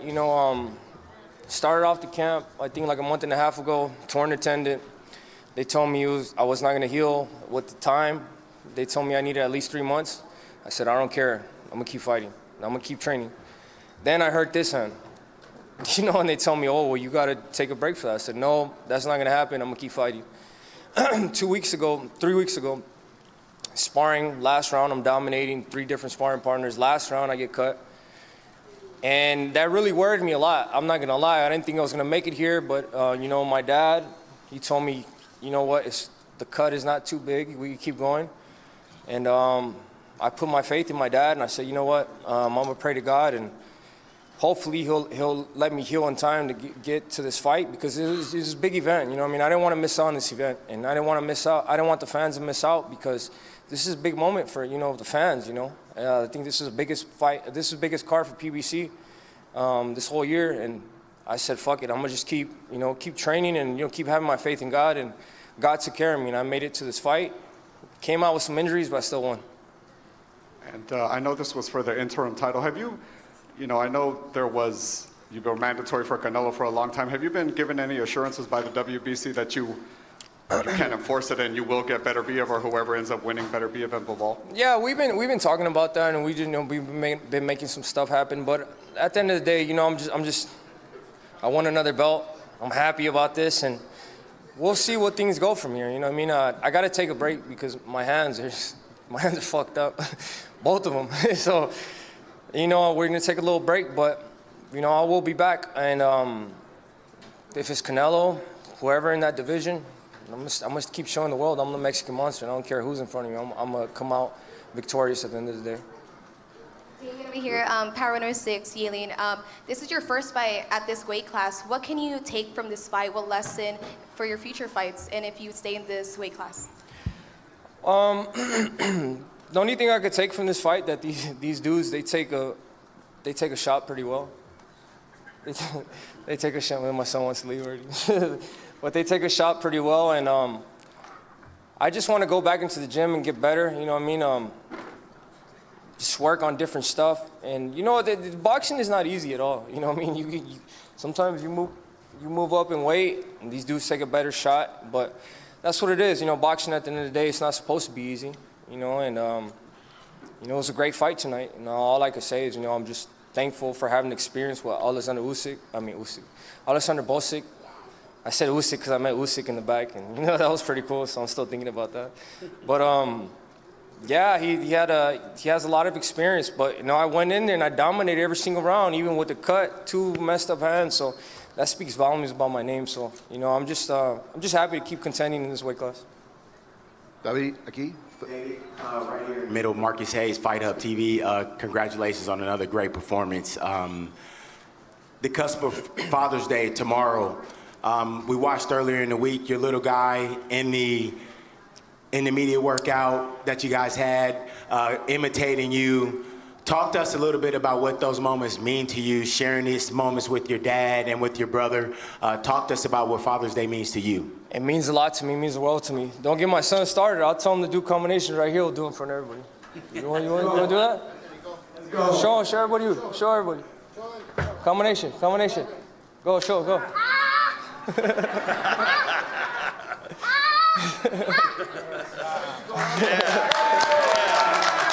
You know, so this just makes me really happy because You guys don't want to ask him who he wants to fight. You want to ask him? ¿A quién le quiere pegar? it just makes me very happy, bro, because you know, I want to make my bloodline just nothing but champions, and my son, I don't have to ask him for that. He does it on his own. So I'm just very happy to have, you know, be blessed with my family. My father, he's the one that started everything. My brother, Jose Benavidez, you know, he taught me everything in the game, and it got passed down to me. And it's my 4th belt I'm winning, you know. So now my son, he's gonna be world champion soon too. So in the future, so I'm really happy.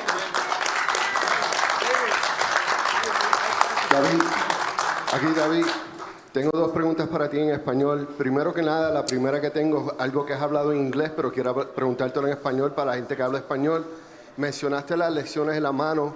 ¿Nos puedes comentar un poco de eso en español y cuánto tiempo tú crees que necesites descansar para recuperar lo que has sufrido? Pues la verdad no sé. Cuando me lastimé en la mano me dijeron que necesitaba como 2 meses para recuperarme de las manos. Pero ahorita yo creo que, no sé, vamos a tomar un break ahorita, pero yo creo que en 3 meses voy a regresar a entrenar. 2 meses voy a entrenar y vamos a estar 100% listos para pelear. Okay, well, the question was about the hand injury, to say in Spanish. If you want, David, you can say in English as well. Yeah, so he asked me about my hand injuries, how long it was going to take me to recover from that. I said, or how long the doctor said I was going to recover from that 3 weeks ago. He told me I was going to need it 2 months. And right now, I'll probably need like about two months maybe, but I'll be back. I'll be back soon. You know, this is my passion. This is what I love doing. I'm not, as you guys seen, I fought with this through the fight. I didn't let it get in the way, nothing. So we're gonna come back soon. David, to your left, there comes a point during a fight where you're sort of become comfortable and you know that you're in control. What point at that was here, and compare it to the lower weights? Where did you feel, how did this weight compare to others once you got into your comfort zone? So to be honest with you, Oleksandr Gvozdyk, I can't compare him to nobody else because that dude is good. He's consistent, throwing his right hand the whole night, straight punches the whole night. So I would say he's probably one of the best people I fought, my whole career, and I had a lot of respect for him coming into the fight. So I can't compare 168 to 175. But what I would say is I was as dominant as I was at 168 in 175, because this fight, I fought a great fighter and I won every single round. But you know, every fighter is different. That's what I'm saying. I can't compare this guy to anybody else. You know, for me, what I think every fighter that I fight is going to be the best fighter I fought to date, because you know, it really is. These fighters are getting better and better. So I can't compare 168 to 175. You know, these guys are big boys, and you know, I didn't rock them or I didn't knock them out. So, but you know, I'm looking forward to these challenges, and you know, in the future. You know, that's what I love. I love challenges. You know, life and boxing is not supposed to be easy. So now that I know 175 is a hard weight class, now I'm gonna keep working even harder at 175. David, over here to your left. Mohammed Mubarak with EURweb.com. Congratulations, first of all, on a well-fought fight. You did very well at light heavyweight. You mentioned that you may go back down to 168. Why go back down when you still have an opportunity to dominate 175? Because I want to be that dominant fighter that dominates both weight classes. You know, I think it sends a stronger message if I could go down to 168, dominate that weight class, win another world championship, and then come up to 168 and defend both of them simultaneously. You know what I mean? I think that's the mark of a Hall of Famer. You know what I mean? And that's my main goal. You know, I want to be a Hall of Famer. I want to be remembered in the history books. And if that's going to get me there faster, then that's what I'm going to do. Adriana Noriega with ABN Sports and Fox Deportes. Over here, David, to your right. Congratulations, first of all. Great performance tonight. You speak about dominating both divisions. Here at 175, being your debut tonight, do you feel that once we have a winner between Bivol and Beterbiev, is that the fight that you would want next at 175, or do you still think that you would want to do another one before it? Fight for undisputed. It's not the fight I want to win, it's just the fight I earn next. When you win the WBC interim title, you're entitled to the #1 spot. So, like I said, I mean, these challenges are hard, but to become a great fighter, to become a legend, nobody's had it easy. None of the legends have had it easy, so why do I expect me to have it easy? You know what I mean? So I just want to keep working hard, and I just want to thank my father, Jose Benavidez, Samson Lukowicz, David Garcia, Luis de Cubas, Al Heyman. We're just going to keep going up, and thank you guys so much for everything. I appreciate you guys. All right, congratulations to David Benavidez, remaining undefeated, becoming the interim WBC light heavyweight champion of the world. David Benavidez, ladies and gentlemen, his entire team, Jose Benavidez Sr., Samson Lukowicz, his promoter as well. We wish them all the best. And David, happy Father's Day to you and your entire family. With that being said, I want to bring up... Happy Father's Day to all the dads out there, too. You know, we love and respect all you guys. Thank you so much. Get some rest, Chen. Great seeing you, brother. Always a pleasure. All right, with that being said, I want to bring up a man who is a pro's pro, fought very hard tonight at a jam-packed MGM Grand Garden Arena. Gracious in defeat, but certainly is emblematic of the sport of boxing and always carries himself with class. He's led by his trainer, Derek James, also his promoter, Errol Spence Jr. of Man Down Promotions. Ladies and gentlemen, please welcome up to the stage, Frank Martin, ladies and gentlemen.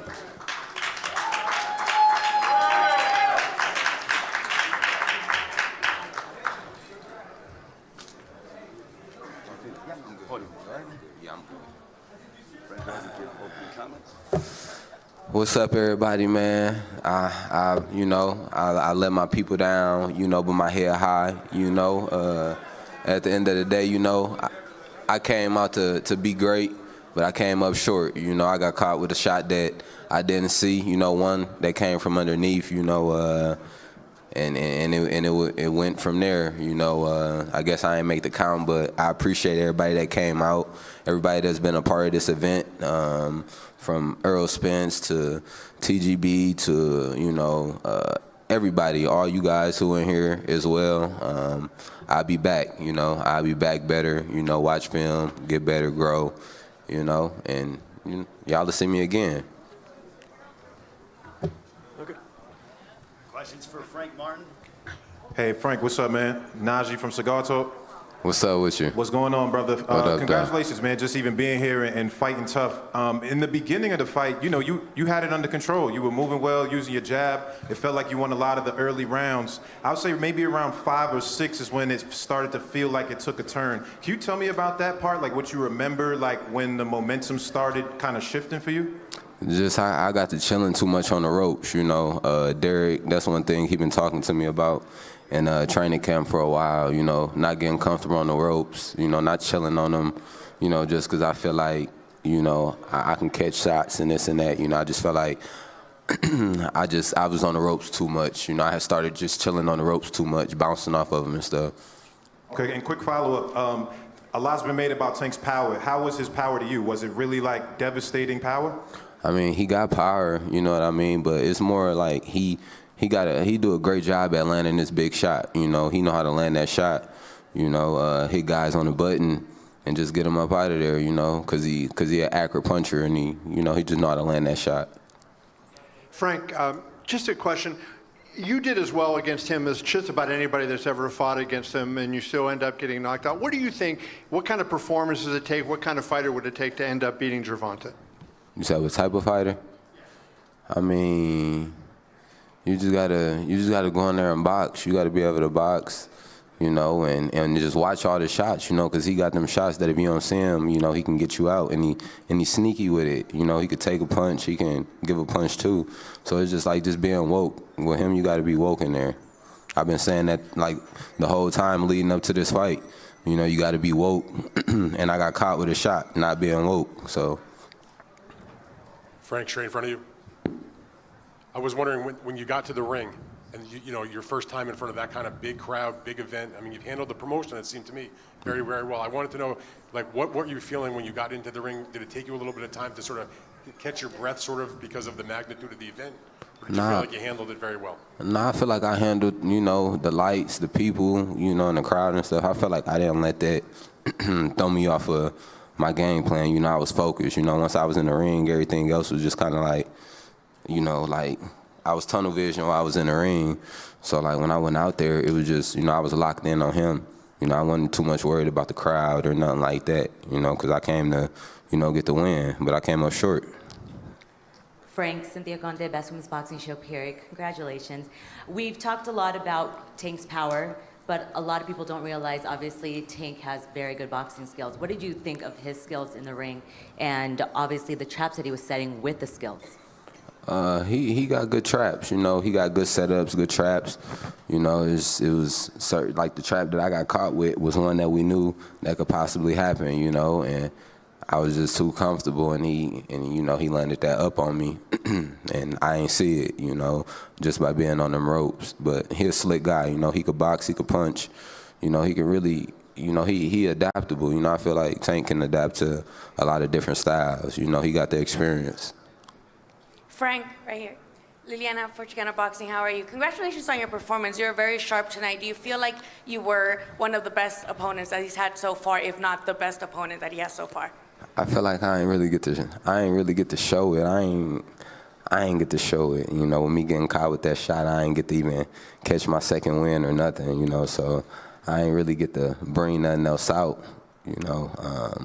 I feel like I went in and fought, you know, a good fight. I wasn't expecting to not come out with the W, but, you know, it happened like that sometime. Hey, Frank, over here. Congratulations for coming up and, you know, having a great showing. A lot of people had you winning early in the rounds. This is for you and Derek. What was the game plan going into the fight? And did you feel that, looking back, what could you have done better to kind of maybe had a better result? Man, I honestly I got away from the game plan in a way, you know, by being on the ropes too much, and you know, that wasn't a part of the game plan. That was a part that, you know, Derek didn't want me doing. You know, he wanted me off the ropes. He ain't want me just chilling on the ropes and catching punches and getting comfortable. So that damn sure wasn't a part of the game plan right there. It was just, you know, me being in there, not saying that I wasn't listening, but I was trying to see something while I was on the ropes, and, you know, I just wasn't able to find what I was looking for. What's up, Frank? What up, though? What's up, man? This is Skip from Dante's Boxing Nation by way of Aki TV. A lot of people were talking about how you looked at the weigh-in. Did you make weight comfortably, and are you going to stay at 135? We're going to think about it. You know, I'm going to talk to my people, and we're going to just see.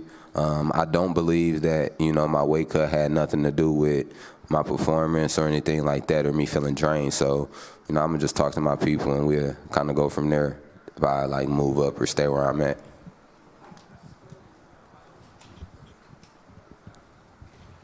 Frank, congratulations on an outstanding performance tonight, even though you did come up short. This is Marcus Hayes with FightHype TV. I wanted to ask you, earlier in the week, I got to talk to Errol Spence Jr., and Errol talked about one thing that you had to stay cognizant on was not being lulled to sleep by Tank. And what you're describing is basically what happened. Talk to us about the process of how he lowered you to sleep. What ended up happening? I feel like from around the 4th round, I had started being on them ropes a little too much, you know, and then I let him throw certain shots, but I was looking for a shot in the process of that, you know, and I think I did it a little too much, excessive, and that's how you always catch guys, you know, guys who doing the same thing and they ain't switching it up. I did it a few times, and he probably caught on a little bit and caught, okay, he keep moving this way or that way, you know, and then he caught me with a shot or whatever, because I tried to use the ropes too many times, you know, to look for a shot that I was trying to find that I couldn't find, you know. He actually found the shot before I did.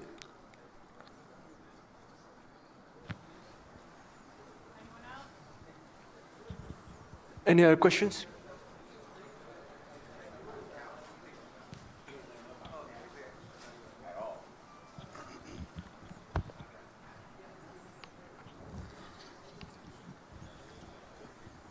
I guess, yeah, no, thank you, Frank. Appreciate it. All right, no problem, no problem.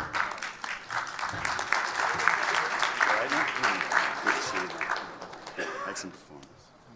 Take care, guys. Yes, we want to thank Frank Martin for joining us, and obviously what a class act he is, and came up short tonight, but look forward to seeing Frank Martin back inside the ring. So we are now awaiting the champion, the WBA lightweight champion of the world, who elevated his record to 30-0 with 28 knockouts. And we will speak with him and hear from him in a few short moments. I know that he has his team here with him, and again, another mesmerizing night of action. We started off the night with Carlos Adames getting the win over Terrell Gausha. Then it was Alberto Puello upending Gary Antoine Russell by split decision.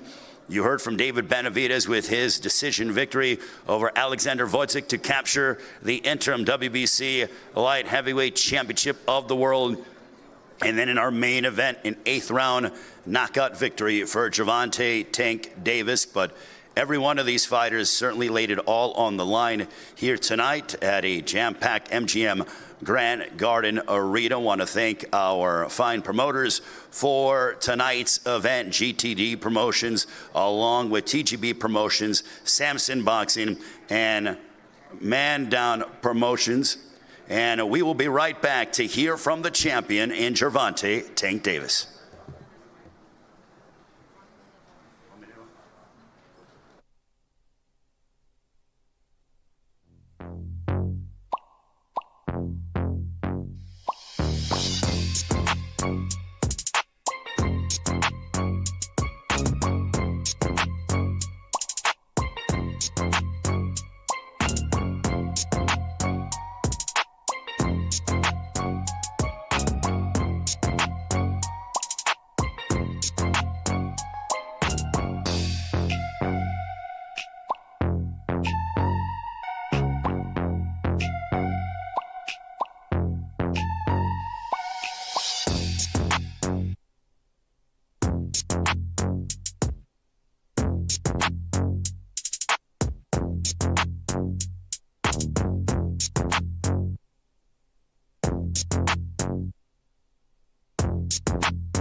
Welcome back to the post-fight press conference here in Las Vegas at the MGM Grand Garden Arena. It's PBC pay-per-view on Prime Video.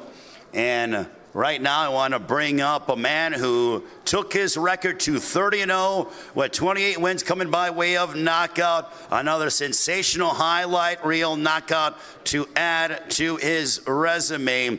And again, he continues to get better and better, electrifying audiences. He's electrifying, exciting, and exhilarating. The 3 E's is what you get out of this man. And ladies and gentlemen, please welcome, still undefeated and still the WBA lightweight champion of the world from Baltimore, Maryland. Here is the undefeated Gervonta Tank Davis, ladies and gentlemen.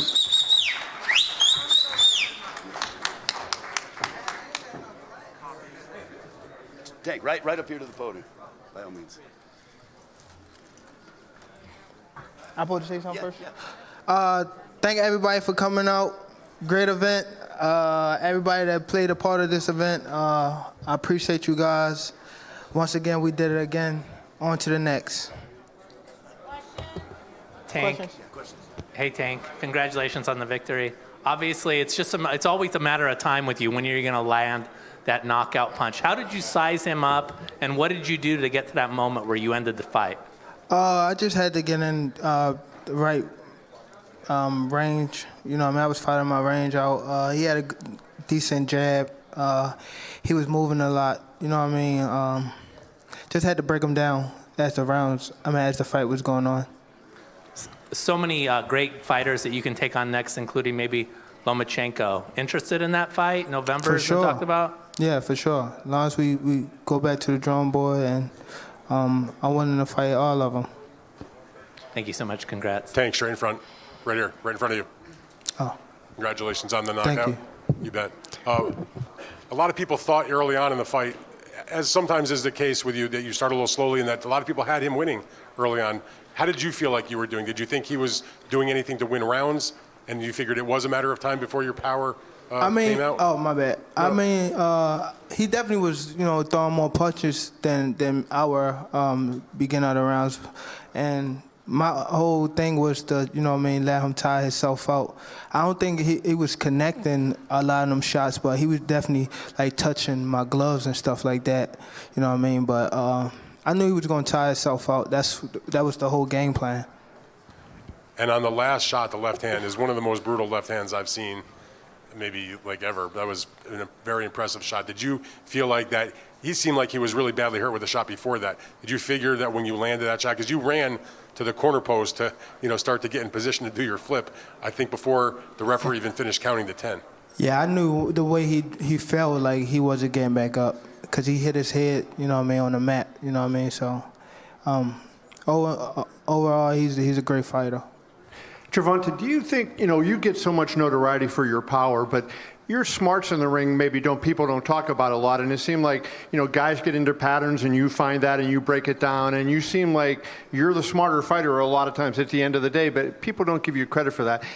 Do you agree with that, A, and B, do you think it's frustrating to, hear about your power but not hear about how smart you are in the ring? It's been going on for my whole pro career, so it's okay. It's really like, people can play, smart people can play dumb, but dumb people can't play smart. You know what I mean? So it goes like that. And, you had mentioned you want to fight all of them, right? And, there's a lot of good guys out there. He mentioned Loma. Shakur would be another guy with you. Mm-hmm. I wonder, Shakur is a quick boxer, a good guy, but do you think he would engage you enough that make it an entertaining fight? Or if you fought him, do you feel like it would be a bad fight because you'd be chasing him all night? You know how it would go. Everybody in this room would know how it would go. You know what I mean? But I guess it'd be good for the sport if we fight now or later. Hey, Gervonta, what's up, man? Najee from Cigar Talk. Congratulations. Big win tonight. There was a part, it felt like round maybe 5 or 6, you kind of started walking forward it didn't look like you respected the power. You were kind of walking forward, hands down a little bit, just throwing bombs. Can you talk about his power at all? Did it affect you? Did you feel the power? How did you feel when you were walking forward?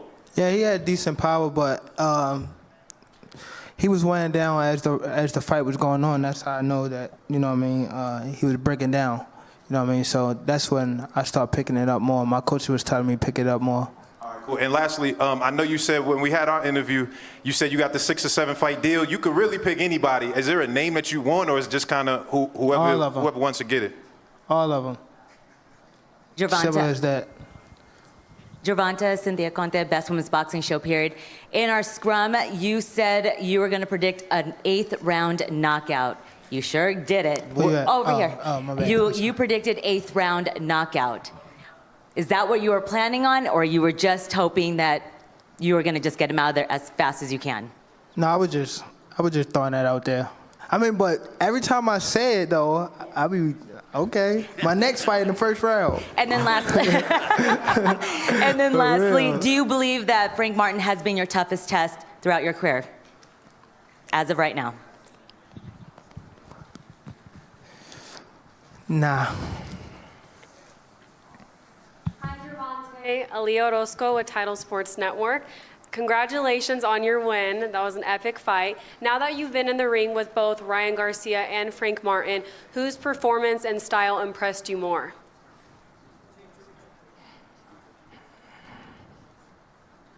None of them. I love it. Congratulations. Thank you. Gervonta, right here. No, I would say, yeah. Not to be cocky. Right here, man. Power of 6. Do you think your style, both in and out of the ring, especially during fight night, boosts your confidence, especially for this fight? Say it again, I'm sorry. Your style, your fashion, do you think that boosts your confidence during fight week, and especially tonight, you rock those chrome hearts? Do you think that really put you in the right headspace? No, I think it's music. When in the back in the locker room, I listen to a lot of music, so I think that get me in the mode and get me hype and stuff like that. A lot. Right here, Gervonta. So this Skip. Well, first of all, congratulations on a great win. This is Skip Brown from Dante's Boxing Nation by way of Aki TV. You just beat a really good southpaw, and both of the other champions in your division are southpaws, Lomachenko and Stevenson. Did Frank Martin prepare you for those fights? No, I don't think so, because they all fight different. One a boxer, one try to stay in front of you. Frank was somewhat a boxer, but they why y'all laughing? No, but he was, you know what I mean? It's cool. They all fight different. You know what I mean? I approach every fight different, so I don't think it helped me for them guys. Gervonta, Sean Zattel, right here in the back, right next to Skip. There was so much made about the sparring. Yeah, you the one that said he clipped me. Huh? You say he clipped me. I seen that video. Did you watch the whole thing? Yeah, I seen. And where I picked you by knockout? And said that he started clinching excessively, and that he wouldn't be able to do that in this fight as an answer to you coming back at him. Yeah, he was type strong when he was grabbing me too. I couldn't get him on me. I'm like, damn. But just the question is, there was so much made about that sparring session over the last couple years. How does it feel to punctuate it with a win in a fight? It's cool, but again, the job not done. So on to the next. But it's cool. It was a good build-up. Again, Frank Martin was a great fighter. I appreciate him for coming to fight. He put up a good 6 to 7 round. No, well, good 4 to 5. Gervonta, right here. I'm just wondering, what was the conversation about with your #1 fan up there? Huh? What was the conversation about with your #1 fan in the ring after the fight? Oh, Ryan? He's crazy. He's crazy. Talk about a rematch. He said I was the best at 135 to 42. He said that. Say he want to fight me again. I'll kick his ass again. Tank, congratulations. Thank you. Back reporting. First of all, your reaction to your face on the side of the MGM. Fire. I mean, I remember again, I've been here when I fought in the Golden Gloves probably like 2014 or 13 or something like that, and I came to I think Floyd versus No, it was Floyd Mosa. No, Cotto. Yeah, I was in the Golden Gloves. Yeah, and I remember like a lot of celebrities and stuff like surrounding the building and stuff like that. He sold it out. I was actually all the way in the nosebleed, down there, head touching the top of the arena. But it's cool. I'm here now, and I appreciate the moments, and it helped me get to where I'm at today. You and David Benavidez 1-2 combo. Would you want him again on the same card? Yeah, for sure. And we could swap it out. You know what I mean? I could be co-main. He could be main event. It don't matter. Your prediction for you and Loma? Predictions? You know what I say, man? Ass whooping time, man. Ass whooping. About the ass. Next question. Tank, over here, Kayla. Where? Over here, to your, over here. Oh, okay. Hi. Hello. Congratulations on Thank another you. victory. Now that you are 30-0, what does this win mean to your legacy? I mean, it's a stepping stone, but again, I can't celebrate too much because I got to do it again. You know what I mean? So I look at it as like that. You know what I mean? I'm not done until, you know what I mean, till I retire. So I can't look at it as a big win or anything like that. It's cool for the moment, but then I got to do it again. I got to be in this stage again. I was just telling somebody, like, oh, my God, I hate going through this. Like, worrying about what somebody going to do to me, what I'm going to do to somebody. Like, it's getting annoying now. And last question, at any point did you switch up your game plan? I know they said that they had Martin winning in the first few rounds. So did you switch up your game plan at any point today, or did you stick to what you were training for? No, I just, yeah, well, my coach was just telling me, like, put my punches together more. You know what I mean? I was doing what I want for the first couple rounds, just stand in his face to make him throw punches. And then my coach was telling me, like, now start putting your punches together. You know what I mean? And that's what I start breaking them down when I start putting my punches together. Tank right here in the middle, Marcus Hayes with FightHype TV. Congratulations again, man. Another Yes, outstanding performance. This question is for both you and Coach Calvin. Coach Calvin talked this week about wanting to see that special button pressed for you. Coach, was tonight that night? Did the button finally get pressed? Did you see the different level of Tank? Look at his eye. Yeah. It's cool. I'm going to get him back. Gervonta, to your left. To my left is... Your left, 11 o'clock. Oh, okay. Willie Ramirez with the Associated Press. A lot of the talk all week was about the 100th fight here at the MGM. There are a lot of media members in here that have covered Ali in the 70s or attended fights. They remember what fight night meant in Las Vegas. Have you taken time to appreciate your place in history in this city and what it means to be part of fight night compared to some of the days in the 80s when Leonard, Hagler, Hearns, the progression of fighting in Vegas? Yeah, it's big, you know. I'm grateful to be a part of this moment. You know what I mean? Fighting in Vegas, and at first when I used to fight in Vegas when I was an amateur, you used to get tired and stuff like that because of altitude, and now you're professional. You know what I mean? Things started to come together. So just being a part of this whole thing. You know what I mean? Fighting in Vegas, fighting at the MGM.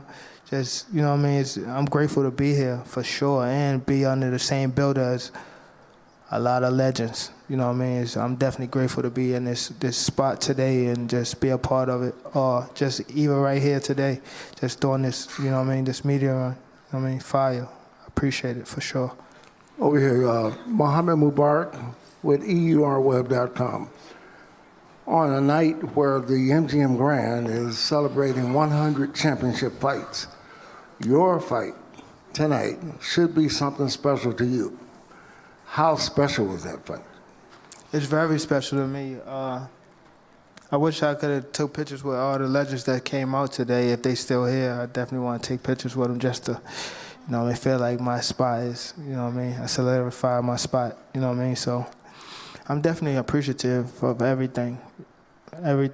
Nothing go unnoticed, and it probably will see me lash out, but when I get to myself, I'm definitely appreciative. Congratulations on a great fight. Thank you. All right, thank you, Gervonta. Thank y'all.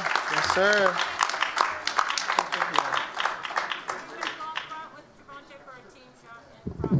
All right, we want to wish Gervonta Davis a congratulations on his 30th win, retaining his WBA Lightweight Championship of the World. Thank you very much for joining us. Good night, Las Vegas.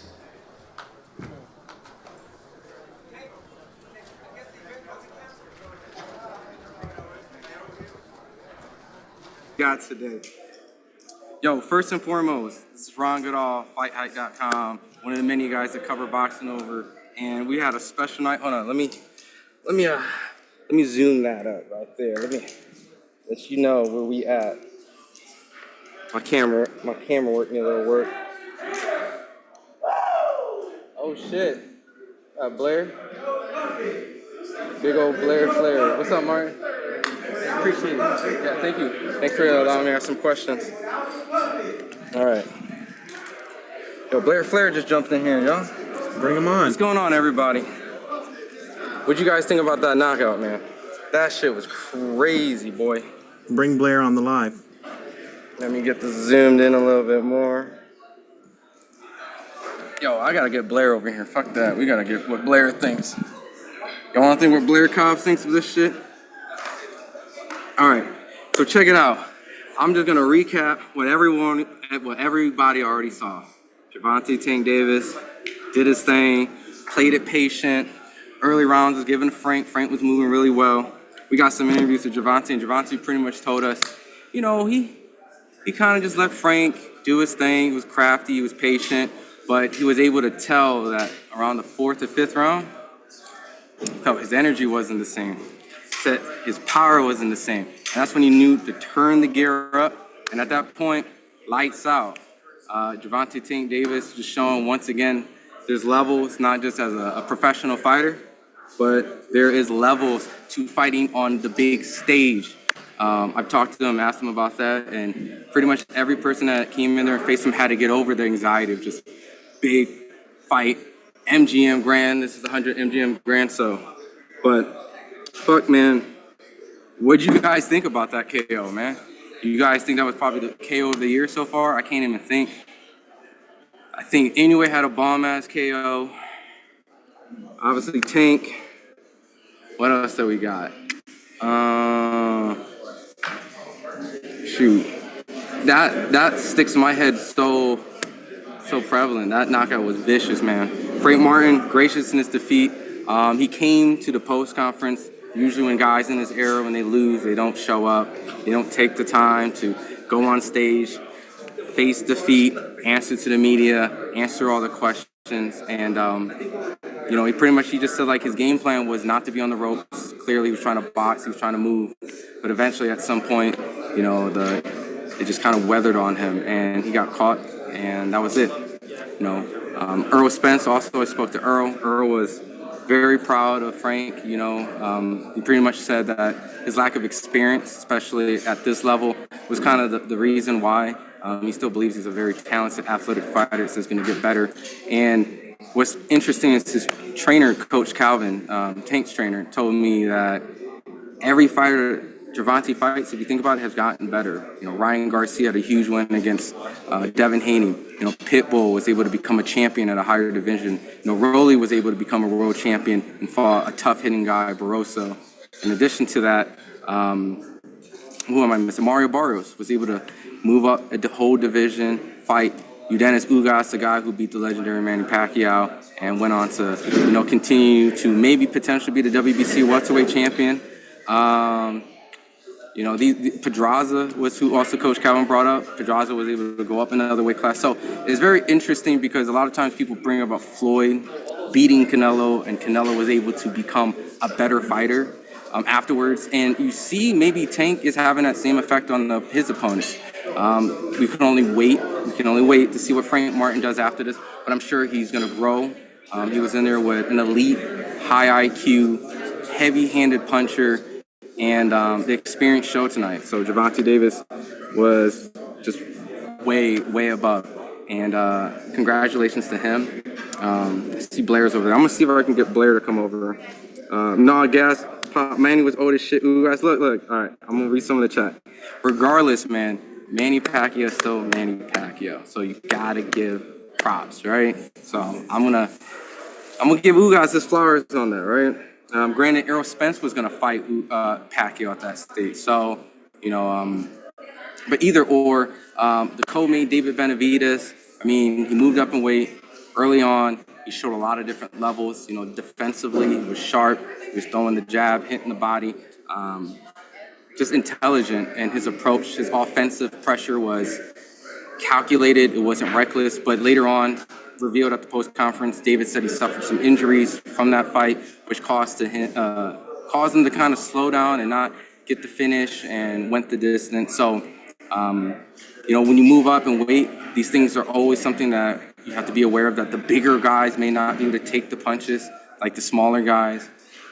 David, pretty much pure shutout, so there's no criticism. Sometimes you can't knock everybody out, especially a guy who only got knocked out by probably one of the biggest punches in boxing, Arthur. So there's no shame in that, and nothing to be at fault with that. So losing to Dave, losing to Arthur, Oleksandr has shown that he's able to still compete at a level that shows that he can hang, and so. But David Benavidez kind of contemplating, should I go up, should I go down? Clearly wants the Canelo fight. I asked you guys, was that performance warrant? Does that David Benavidez beat that Canelo we saw versus Jaime Munguia? It's clearly a fight that everybody wants. So, but at the same time on the undercard, Gary Antoine Russell lost. Alberto Puello was the sharper, rangier fighter who was able to masterfully kind of counterpunch Gary coming in recklessly. So congratulations to him. Kyron Davis upset Elijah Garcia, which, hear me out, I'm not surprised. The man sparred Terrence Crawford. The man fought David Benavidez on a 12-day notice, moved up in weight and had a great showing against the Mexican monster, lost. But those type of performances, a lot of short notice fights, never really had his breaks. So it was good to see him win on a stage like that. Carlos Adames walked away, defended his title for the first time against Terrell Goucher. Guys like Janabek is going to be fighting soon. It's going to be wanting to unify with him. Who else was on this card? But tell me, do you guys think tonight, after watching Gervonta Davis, right? Ryan Garcia was there. Shakur Stevenson was online, clearly watching the fight. Devin Haney. I'm sure Pitbull is going to be wanting to want the fight. So who do you want to see Gervonta to fight next? Everyone's saying that Lomachenko, there's been reports that it might be Lomachenko in November. Bob Arum seemed pretty comfortable about making the fight, saying that PBC's professional, Top Rank's professional, we can make this fight. Lomachenko is a champion now after beating Kambosos out in Australia. So you could probably finally get this Gervonta Davis Lomachenko fight that we've been asking for. I think it would be a really exciting fight. Everyone's been thinking, hey, does this Frank Martin fight help him get ready for the southpaws like Shakur Stevenson and Lomachenko? Coach Calvin said, we've been fighting southpaws. You guys haven't been paying attention.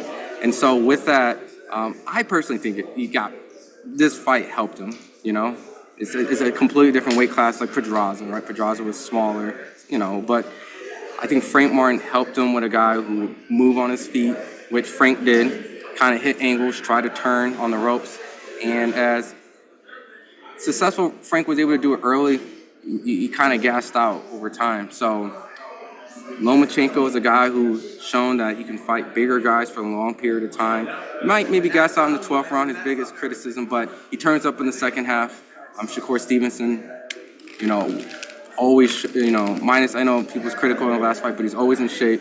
He's always critical. Always in extreme shape. So I personally, Loma's a name, but old.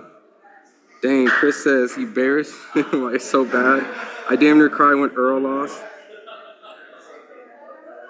Frank, I want everyone in this chat, the 4.7K that we got here, I want everyone to understand Frank was devastated tonight. Like, he was hurt. He was devastated. In his heart, he felt that he lost fans tonight. He was reassured by a lot of media guys. He did not lose any fans. He gained more fans, if anything.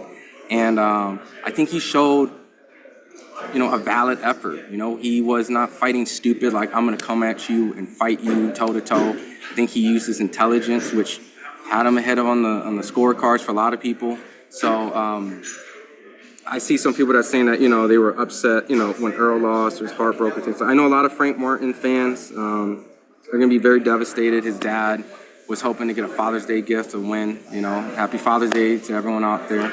And, but just, reassure if you see Frank out, social media is going to probably put a lost comment post. And just reassure that, he did his thing today. He literally came, like Leonard said, he came on a professional scene when Gervonta won his first world title. So there's a lot of experience that he did not have. I know in the amateurs, late, he was able to beat Virgil Ortiz and compete with other guys.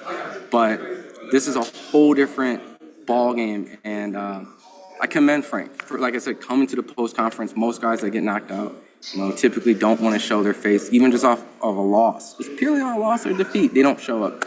But after a vicious knockout like that and show up, so I applaud Frank, and I definitely applaud Gervonta for showing out, right? He had a long layoff, a lot of stuff outside, personal stuff in boxing, but he came, he was dedicated. Now, real quick, some people mentioned that Tank had a shiner, right? Tank mentioned that he put his guard up. I don't know how true this is, but he put his guard up and he said that he blocked, and pretty much the punch with his glove is the reason why he had the little shiner. But Tank said that Frank had respectful power, and he just kind of broke him down. He just felt he was losing energy over time. So, but what do you guys think? I'm gonna look in the chat. I love your Afro-Latino hair. Yo, I appreciate that. I'm actually Black and Korean. Remind me of David Benavidez. Frank should fight Devin or Rolly next. I would love to see Frank and Devin. I think that would be a good comeback fight for both. Probably both need a tune-up fight, right? Because Devin took a lot of punishment and Frank clearly got knocked out. So, let those guys get one fight in between and, before they go in a big fight. Haney definitely got hurt by all the top fighters he fought. I guess. Lomachenko rocked him, which is, Linares rocked him, Ryan rocked him. I don't know how you guys feel about Kambosos, but he definitely did not get rocked by Kambosos. I rode with my dog Earl to NFL. You ain't the only one. Ryan Garcia is disqualified. He's a cheater and a disgrace to boxing. Yo, Ryan Garcia was here. He was having a great time. He was drinking a little bit, and just having a good time. So give me 1 second. Let me see if I can get.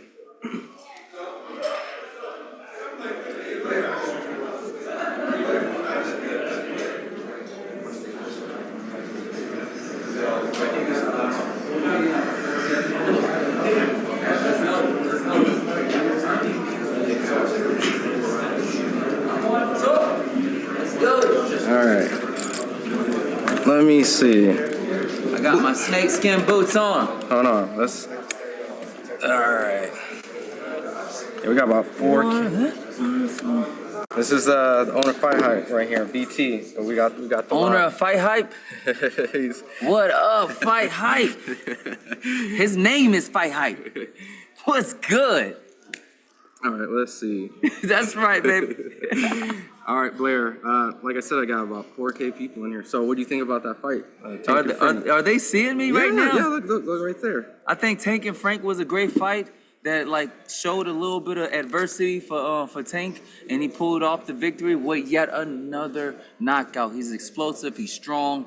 He knows how to box. He's very smart when he gets in that ring, no matter how much brain damage and how stupid he is outside that ring. Yo, so, earlier on, Frank seemed like he had the, fight in control. Some people say Tank was a slow starter. But what do you think the game plan was with Tank, and what do you think Frank's game plan was? Just being a boxer yourself, what did you see, what they were trying to do? Well, Frank wanted to control the fight as much as possible with lateral movement, because obviously, as we start to see what happens when Tank has to pick up his feet, he can't actually punch.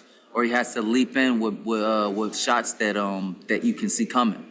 So he had Tank had to do a couple things that were a little bit different than he's used to, which was like stepping first and getting close enough to land big shots and trying to corner him with ring generalship. Excellent ring generalship.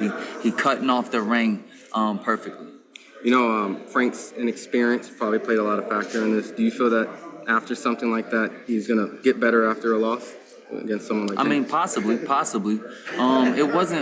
It wasn't his inexperience that lost the fight. It was the fact that, like, when you have somebody that's so dangerous, there's a few elements that you need to beat somebody like that. And he had a couple, but one of the biggest deciding factors that you need to have something that's dangerous. You need to have a weapon. You know, you could be the most agile creature and be very smart and have the ways of being able to like outsmart your opponent. But like when he can just battle tank run you over, that's a problem. So you have to have something that's dangerous enough for him not to want to do that. You know what I mean? You have to have calculative abilities of somebody like a Devin Haney and foot movement of like a Lomachenko and punching power of a Rolly Romero. If you have all of those qualities and then maybe a little bit of like, we call it creativity of a Blair Flair to pull off shots that you could probably never see coming, then yeah, you might be able to beat somebody like Gervonta. Who would you like to see Tank fight next then? Because they say Lomachenko might be potentially the next opponent. Yeah. Well, I would say like that's a great fight to make.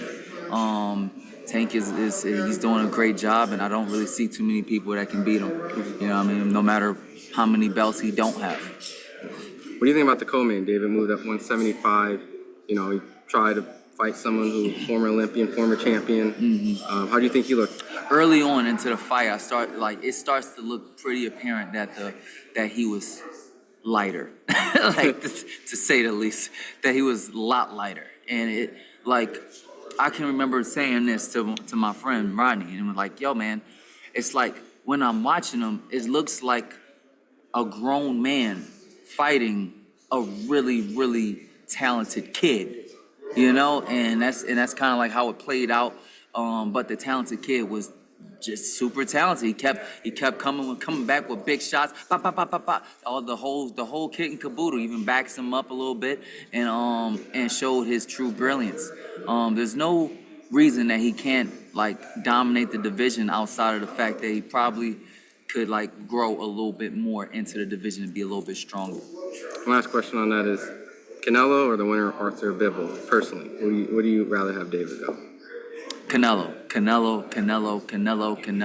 From the People's Champion to Canelo Alvarez, get your bitch ass in the ring with Benavidez. Oh shit. Not now, but right now. Boxing gave you a whole lot. Boxing produced tons of wealth. And that fight is you giving back to boxing. Pass the torch if need be, or win the fight and solidify your legacy and get the hell out. You know, people are tired of your ass. So let's just continue on with boxing. All right. That's what I see. Now I gotta ask you, because you're knocking teeth out, you know, congratulations for, beating Adrian Broner. Clearly showed your boxing ability, you and Justin Gambler, so great game plan. What's next? Sky's the limits. You know, we have Ryan Garcia that's talking a lot. His language needs to be fixed with another missing tooth. We have Rolly Romero, excellent fighter that probably needs a tune-up, but then when he come back, Blair Flair's here. Two of the most exciting men in boxing. Why not make it happen? We got a lot of big fights that can happen. We have Manny Pacquiao. We're in negotiations. We're seeing how that goes about. Yeah, of course. Anything is possible with Blair Flair. And my legacy and my career is just a testament of how far God will take you if you just stay in faith. Well, Blair, I don't want to take too much time. I know that you came in here and showed a lot of love for all the fans of FightHype, 4,000 people we got in here who clearly was here watching the live when, you were beating Adrian Broner. What's next? What's next is the sky's the limits. Blair Flair is going out there to impress, and you guys can see me very, very soon whipping some more ass, because Blair Flair loves it when it's ass whooping time. Blair Flair loves talking shit, loves promoting, loves putting out big performances, and loves taking those big chances that will give you guys the opportunity to see greatness. A lot of people thought I would lose that fight, and then I win. A lot of people thought I would lose the last fight, and then I win. That's how it happens. And a lot of people, look, I'm the kind of fighter that will earn your woos. I'll take your boos and I'll earn your woos. So from boos to woos, Blair Flair will take on the world, one fan at a time. Woo! Awesome. I appreciate it. Thanks for giving me time. Congratulations. It's Blair Flair, the most exciting man in boxing, the people's champion. And you can check me out on Instagram, Twitter, Facebook at Blair Flair for more exciting content. Official BlairFlair.com. Woo! Nobody does it better, baby. Oh, you know what's crazy? Real quick before I let you go, when I interviewed Broner he said you look like Blair Flair, like in the film. Well, I mean, I guess this is the winning side, Hey, right? man, this is the winning side is the side with the good hair. Sexy all the time and great with the ladies. That's what it's all about. Awesome. Appreciate it, brother. Congratulations. Enjoy your time, man. Thank you. Oh man, that was legendary. That was legendary, man. You never know what when you come on a FightHype Live, man. You get the people's champ coming in here, Blessing. One take wonder, blessing live, no redos. So, what do you guys think, man? For everyone who just coming in or just still hanging around, Gervonta Davis, do you think that was his best performance? Do you think he had better wins? Do you think he had better opponents? Let me zoom up a little bit, man. I feel. Let's see. I'm gonna catch up with the chat, man. I'm gonna catch up with the chat. I'm gonna get you guys involved, all right? You guys are the reason why we're here, all right? We need you guys to be included, all right? They used to talk so much. Ryan be back in a few months. Oh, there's a lot of Ryan Garcia in here. A lot of Ryan Garcia talk. Ryan will put you in la la land. What up, I am Danny? Every time you come in here, I see you, man. I gotta always show you love, man. Loyal, faithful supporter. Who else is in here, man?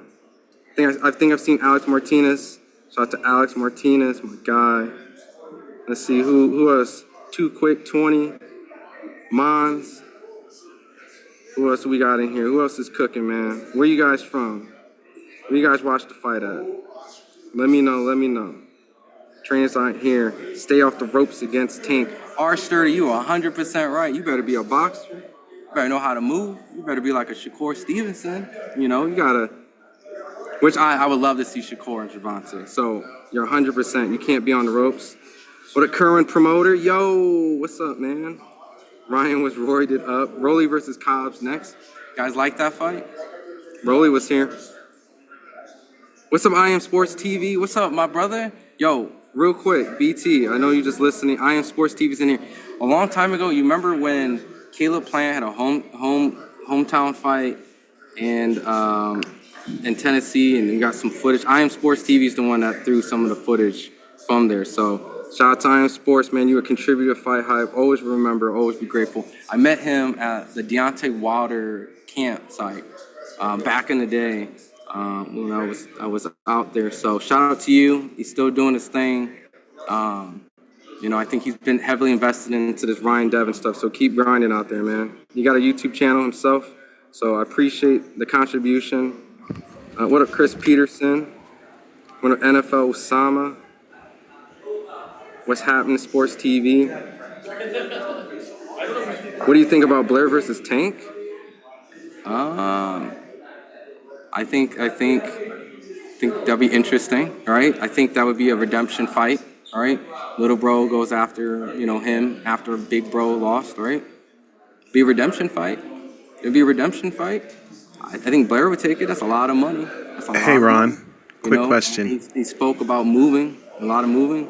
So you need some of that creativity, too, to hit them off angles. So, no, they said this shit was so damn minute, bro. If Ron, Devin had can you hear power, me? he might be it, but man, Unfortunately, fights we want to see won't happen in boxing. What fights do you guys want? It's simple, right? Canelo, David Benavidez, right? That's the fight that should happen next. Tank should be Shakur or Loma. I think Shakur, but Tank and Shakur would be my pick. Dallas, Texas. All right, that's respect. I know you probably was rooting for Frank and Earl. I could be wrong. Frank Narcolepsy Martin. Devin, no, he ain't stand a chance. He's just chatting. I mean, styles make fights, man. Styles make fights. You know, I think Devin, if he fought more defensive versus the way he fought in the Ryan Garcia fight when he got buzzed, I think he can give Tank a lot of problems early on. But we all know Tank is a very creative, slow starter once he gets past that fourth round. And it's very similar to like Crawford or Floyd. And I'm not comparing Tank, saying that he's the same as them, because his legacy is still being built. But he comes from that same type of, I'll give up a couple early rounds to kind of pick up habits, mistakes. You know, I trust in my conditioning. You know, I've never seen Tank look exhausted or tired. And he kind of lets them kind of build their own coffin. So I think Devin's a person who has really good condition. He doesn't seem to get tired. And I think that with the right style, I'm not saying that Devin would beat Tank, especially at this stage, but you got to think styles make fights. So power doesn't necessarily is needed, but I do feel that Tank, to beat Tank, like Blair said, you need to have some respectable power. Because if Tank don't respect your power, I do believe that he's going to walk you down like how he did Frank. But if you do have power, like Rolly told me today, if you haven't seen it, we got a whole bunch of interviews on FightHype. Rolly had power, so Tank had to be a boxer. You know, Ryan had power, bigger. He had a boxing. So if he doesn't respect your power, he's walking your ass down. And that's what I felt today. He walked Frank Martin down from the first bell rang to the knockout. He was on him. So Loma's next before he finished his career. Okay, that's fair. Mid-sitting boxing. Cruz will lose his next fight. That's a good fight. Nobody gets the footage and ask the right questions like Ron. Much continued success. I appreciate it. Nah, there's a lot of people that ask a lot of good questions, man. It's a collective group of people, you know? So I appreciate, you know, I like when everyone comes together and they're all asking the questions that we want. Sometimes we get criticized for not asking the tough questions, but you gotta remember they're human, right? So you gotta, I'm not saying there's an art, they have to penetrate, but you have to be respectful, right? So that's what we try our best to do, but while asking the tough questions and things like that. So, but so do you, man. You out there, you be grinding too. Cruz will lose his next fight. That's a tough fight. Ryo looked like a beast in that Chris Colbert fight. We know De Los Santos cracked, so Pitbull needs to get in the mix. Teofimo beats Tank. Yo, real quick, I didn't get to watch the fight. I said it a while ago that Paro would give Matias problems. And I personally also believe that Teo would have beat Matias if they fought. I know that people will criticize Teofimo Lopez about having certain performance and things like that, but style matchup, a fighter coming to you, that's food for Teo, right? His fights where he's trying to cut off the ring, you know, he didn't really look good against Sandor Martin and Jermaine Ortiz. But a person like Josh Taylor came at him, it was food. So Matias and my boy, I need to cook my boy Kevin, because I was telling his ass about this Matias shit. I was telling him he was gonna go out to Puerto Rico, man. I was telling him all week, man, Matias ain't that guy, man. I said, if you lost before, you'll lose again. And that's not true. That's not true. These people lose, and you know, but what I meant is I was here, I think it was with Ben Thompson, the owner of FightHype, Wilder Fury 2, Matias lost on that card. So, and I'm seeing him lose to a guy, no offense, you know, a guy that I didn't really know, you know, it was one of those type of fights. And it was a cross-promotion fight. So, but Matias did do a rematch and later destroy him, but I was not impressed, man. I was just not impressed. So, Liam Paro, that boy was sparring with Shakur Stevenson. Devin Haney, you know what I'm saying? Knocked out Montana Love and made it look easy. So Australia, man, Australia always every year got a dude that comes in the picture.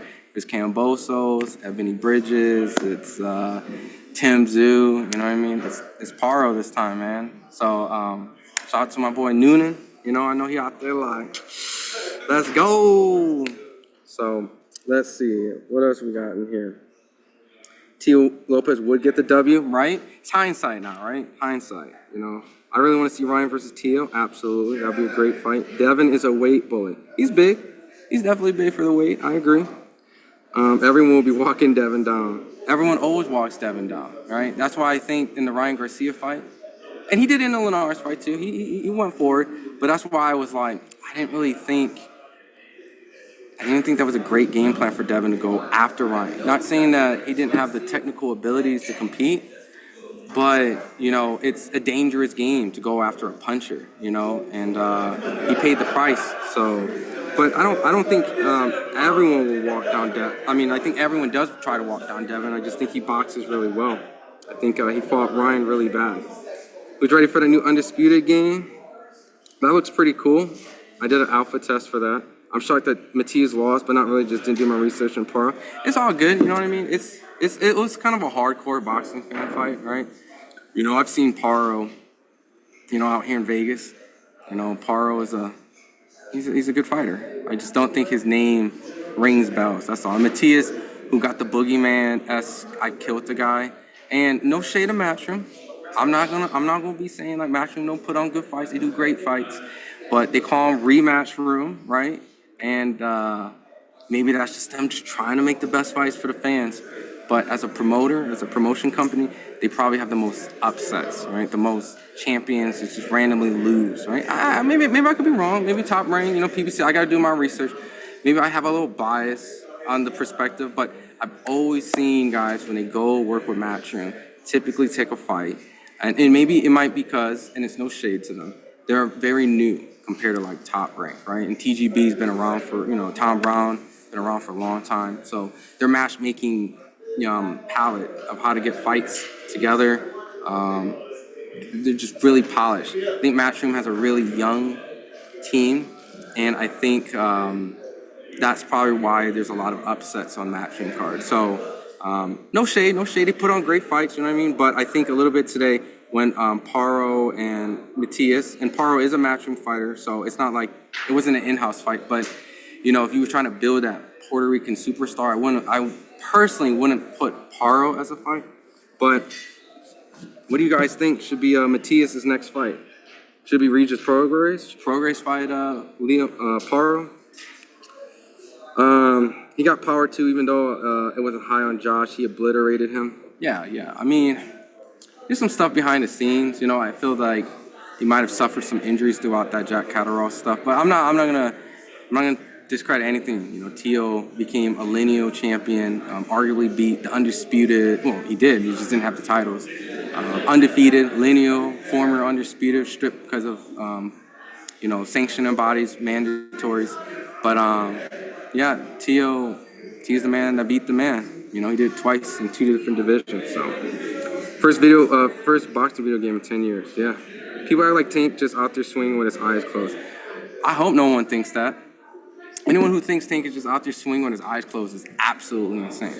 Absolutely, like, you know, I know that typically a power puncher would take the chances to throw to try to get a knockout. So, but Tank is slick, man. You're seeing Tank slowly unravel his different type of techniques. And you know what's unfortunate? And it's not a critique on Tank. It's just I still have not seen a fight with Tank where you get to show his true boxing ability, all right? And I'm saying, like, he's boxed Pitbull, he's boxed Ryan, he's boxed Rolly, but I feel like when he can fight someone who can match his feints and his twitch and his timing, like a Shakur Stevenson, I think that's when you get to see him unravel more creative attempts to go for those heavy punches, which won't be wide. But if he fights a defensive slick guy like Shakur, some of those creative, accurate punches will be looking wide. But the thing about Tank's power is not just his God-gifted power, it's his accuracy. Look at all his knockouts. He landed Frank clean one shot, like not a bunch of shots to kind of get. It was just flush. So I think Gervonta's accuracy is pinpoint, and that is it contributes to his power. So I don't think he's wide. I don't think he throws wide at all. So I agree with you there, and I haven't seen anyone say that in here. Tank, my dude, my favorite boxer I really love. Loma, don't want to see him get knocked out by Tank. It's probably gonna happen. You know, no shade of Lomachenko, right? But it's probably gonna happen. And I'll eat crow. You know, it wouldn't be the first Ukrainian fighter I ate crow. You know, Usyk is a bad boy. You know what I mean? So I'm with it. But I just think Tank is entering his prime. He's had the big stage experience. He's confident. He's happy, right? All week he was happy as hell. Before, you know, minus the grand arrival, but he was happy all week. And it just shows a happy fighter is a dangerous fighter. He was just so happy to get in the ring. And I don't know. Lomachenko in that Kambosos fight dominated, but some rounds was a little concerning. The guy when Kambosos was putting a little pressure on him, you know what I mean? He was a little uncomfortable. He didn't like some of them body shots. So I got Tank. Tank. I think there was a clip I hear online all the time. Tank over everybody. Tank's beating Lomachenko. Tank's beating Lomachenko. The Shakur Stevenson fight is the must fight. That is the Earl Spence, Terrence Crawford for me. I think that is the must. What happened? We don't know. You know, it's boxing politics. But as a fight fan, I think Tank and Shakur is the must fight that has to be made. Just like Terrence and Spence, like Manny Pacquiao and Mayweather, which is different. That was a whole other beast. I think Mayweather and Pacquiao falls into the category of like the Alis and Fraziers and like those are like very. But I don't want to disrespect Tank and Shakur. It's just we got to see. We gotta like they say, marinate. And if they continue to dominate multiple different weight classes and clean out everybody, then it's going to be one of those type of fights. So, but it's just not there yet. Boley lost to that old man. Damn, man. I mean, you know who definitely lost to the old man? O'Hara Davis. O'Hara Davis, man. There's coffee in here. I should get some water. Bro, the way he got slept had me on the floor where he thought he was going. Yeah, Wilder went outside. Yo, guy, he was in here, but I think he went out. My boy Lonnie B was in here, actually. I needed him to, I joked on him, but I needed him so we can talk about David Benavidez not losing to Oleksandr. I'm gonna get him. Yeah, but Shakur, will he run or fight toe-to-toe? I think he will use his intelligence. You know, I think he'll do a little bit of both. Alex Martinez, I think when you fight Tank, you have to have a little bit of respect, so he doesn't just try to run you over. But also, you can't be stupid to fight and pop like toe-to-toe all night because Tank has power. So I think you'll just see Shakur when he has to fight in the pockets because Tank trying to cut him off, and you're gonna see. And then he's going to use his legs, he's going to use his IQ, he's going to use his defense, and he's going to try to catch Tank slipping. So that's a fight. There's going to be so many feints and so many little, Shakur and Tank need to happen. That's the fight. If there's a fight that I want to promote for the next couple of years, it got to be Tank and Shakur. Obviously, David and Canelo's already been built, and Tank and Shakur has been built, but it's Canelo and David is built. Like it's built at another level. So Shakur and Tank is probably the fight that I really want to build the most in boxing. All right, does that make sense? Is there a fight that's better than Tank and Shakur that needs to be built? All right, because Canelo's asking for $200 million for David, so that fight's built. Heavyweight's been pretty much cleared out. Arthur and Bivens gonna end up fighting. 140. Yeah. Devin T already has their little rivalry. Yeah, Tank and Shakur, man. Multi-division. I agree. It would be technical. Absolutely. Tank don't have much room to move up in weight. He move up too much, he will get embarrassed. He's already small. I don't know. I mean, you've heard Sean Porter talk about how when he sparred him, getting ready for Terrence Crawford. You know, he didn't sound like Sean Porter had a great time in there. You know, I think it's always depends on what the divisions look like, right? So 140, can Tank go to 140 and fight Tio and Devin? Yeah, I can see that. 147 with John Ennis there, I don't see that. But other than that, I mean, he did beat a guy who's at 147 now, but yeah, those weights are a little big for Tank. I can see. Money and ass whooping. Man, I want to see Shakur and Devin first. They got to earn that Tank fight. Okay, I see what you're saying. But at the same time, though, right? And I understand what you're saying. They earned the Tank fight. But what has Frank Martin done to earn a Tank fight? You get what I'm saying? And it's no disrespect to Frank Martin, but it's like, my man ain't even won a world championship. You know, Devin's former undisputed 2 division, right? Shakur Stevenson, multi-division, right? I don't know what more than Frank Martin has done besides sign with the right business move, make the right decisions to lead to this fight. So when it says the deserve, I think Shakur and Tank, Devin and Shakur are deserving of it. But I understand that on Tank's side is that I'd rather have you guys fight for each other, right? So. But Devin and Shakur first, a lot of people see that, you know. And you know what? I'm not opposed to that either. Right? I would love to see Devin versus Shakur because I think Devin had fought bigger profile fighters than Shakur. So I do think that Shakur does need to build a little bit more when it comes to business, right? But it also comes with the opportunities. He just hasn't had the opportunities. But is that his fault? But is it his fault at the same time that they don't want to fight him because his marketability hasn't reached like a Ryan Garcia?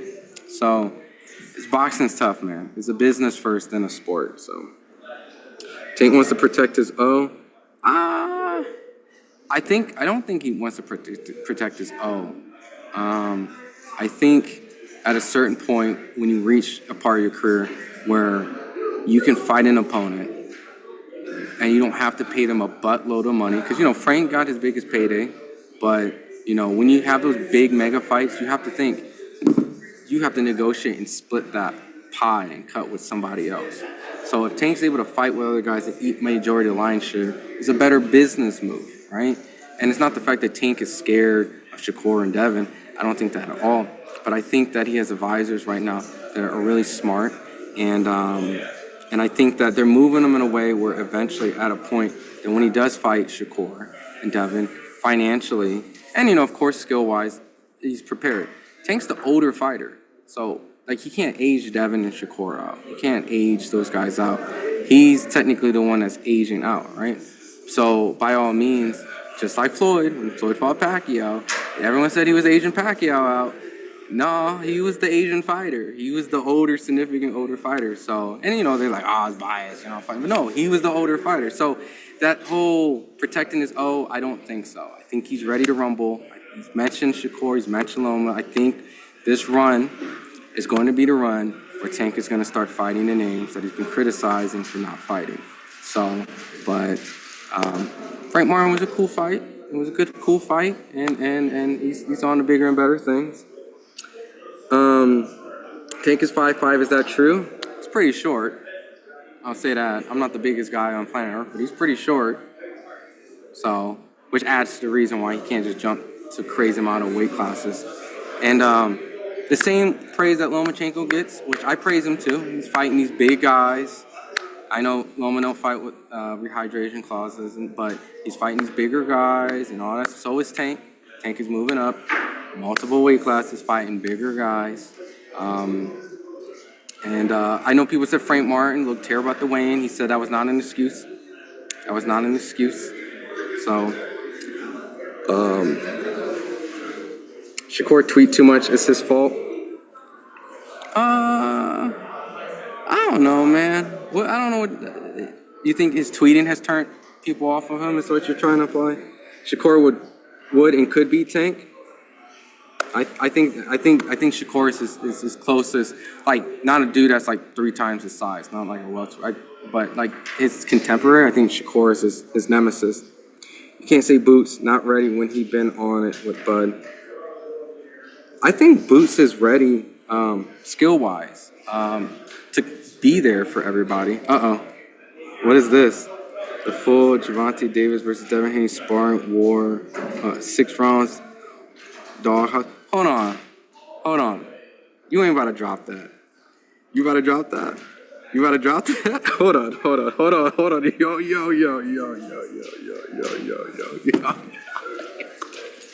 Hold on, fuck that. Wait, how many?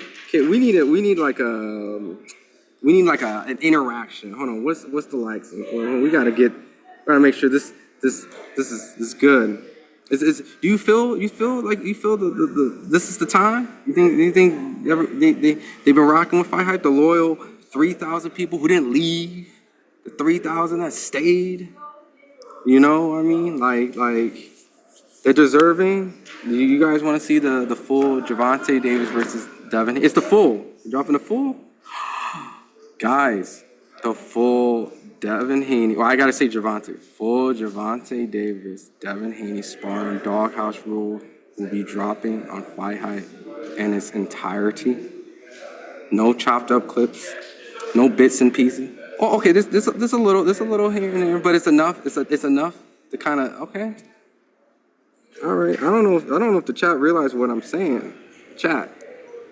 Oh, go ahead. You got the. Can you hear me? Oh, no, I can't hear you. Hold on. No, I got to put my headphones. Sorry.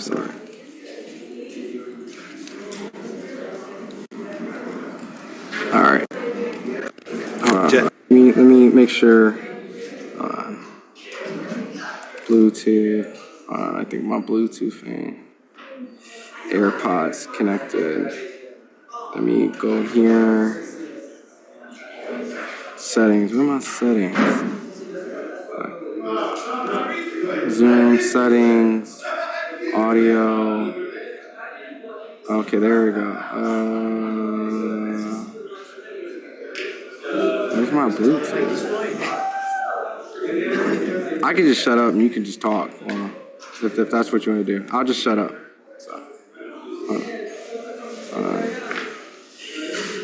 Let me make sure I want to talk to you.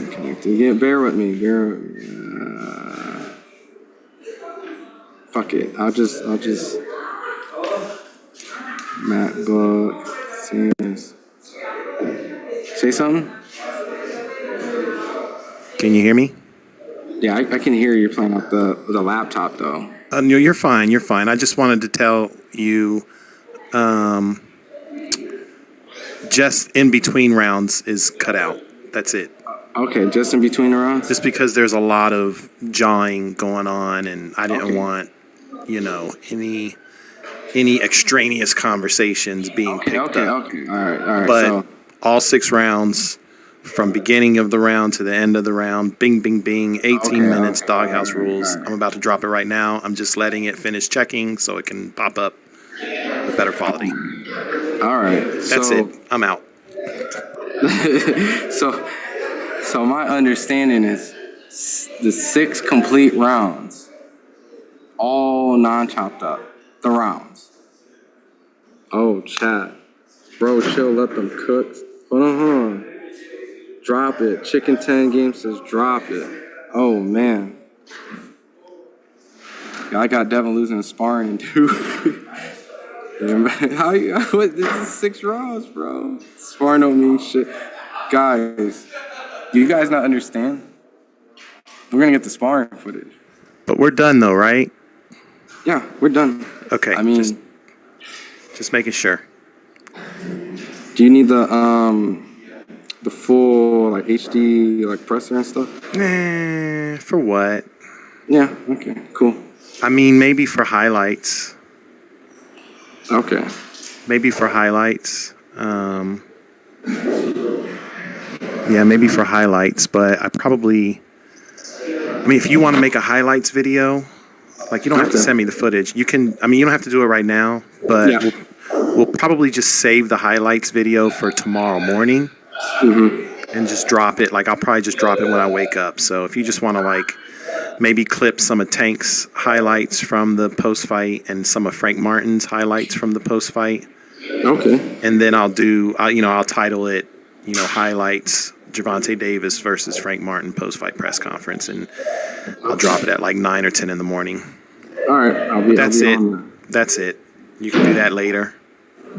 And I'm gonna drop. I just didn't want any more reactions or anything coming in because I'm about to drop this. And Yo, we done. Bombshell. The bombshell. The bombshell. Look, I'm gonna keep it a buck. I ain't seen it. So I'm gonna be watching it for the first time too. Like, should it be on the live? Is there a way we can? I watched it a few days ago. Actually, I could put my live on. I think I could screen share. Yeah. I think I could. I could play it on the live. I actually was playing a little bit of it. I was playing a little bit of it. Look, here it is. Oh, well, you can't see it. You can't see it, but you can't see it in the Zoom. I appreciate two facts ready. I see you. But it's going to be small if I play it in the live. But hold on.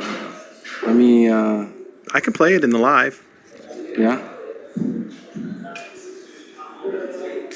Let me see. Fuck it. It's published. Fuck it. It's up. Oh my God. Oh my God. It's up. Boom. My God. Oh my God.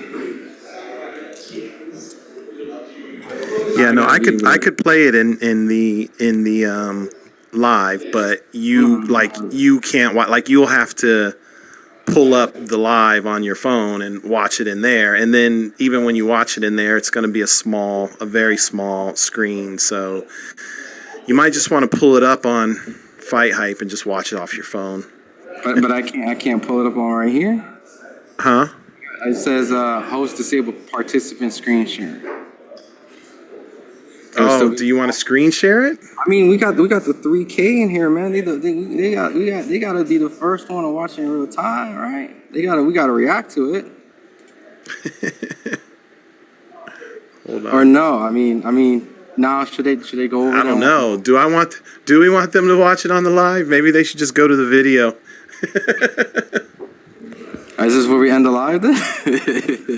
Or we? Yeah, maybe they should just go to the video and watch it. I think so. Dang, well, it's dropped, y'all.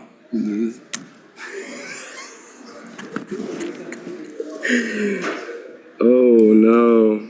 What have you done? Who's there? Man. We live, yo. Yeah, screen share. I mean, it's there, man. It's 19 minutes, man. 19 minutes in his glory. Just give him here. Let me see. Give him the first round. Yeah, that's what I was gonna say. Let me see if I can. That's what. Can we do that? Yeah, let me see if I can screen share it with. Or let me see if And I can turn. Yeah, okay, yo, some of they like, yo, we live, man. We in here. All right, partial, and then the you gotta watch the rest. Partial, right? Yeah, how do we? I'm trying to. Dropped on what? It's on dropped on FightHype. Here we go. Allow participants to share. No. I don't want that. On FightHype. Share screen. Here we go. 1 second. It's dropped on FightHype. Yeah, so they said where is that? You know, the infamous, the one and only. Who can share? Host only. Who can start sharing and someone else is sharing? I think you can share now. We'll go to the vid. I think you can share now, but I don't know. They said we gonna watch it again anyways. Oh, it got replay value, huh?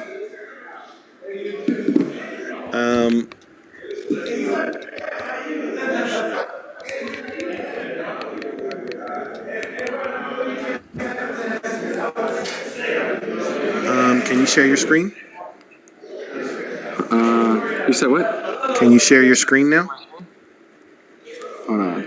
All right, hold on.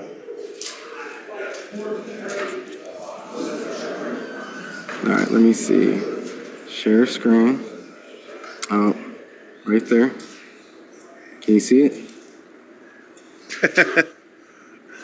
Yeah. Can you get the audio too? You can. No. All right.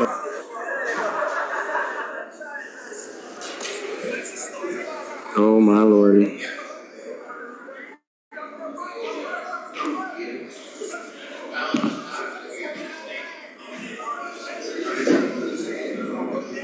It's going to be choppy and slow, though. It's a little choppy. Yeah, take it off. It's going to be choppy and slow. Not even doing it justice. Okay, it's choppy.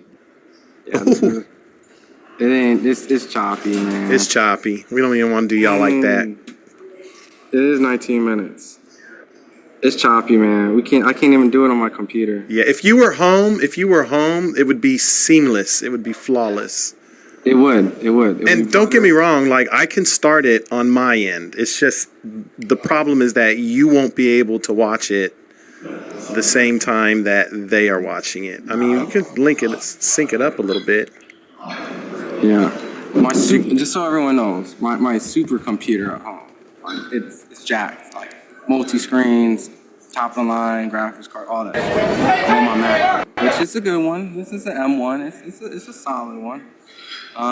It's just it is on FightHype.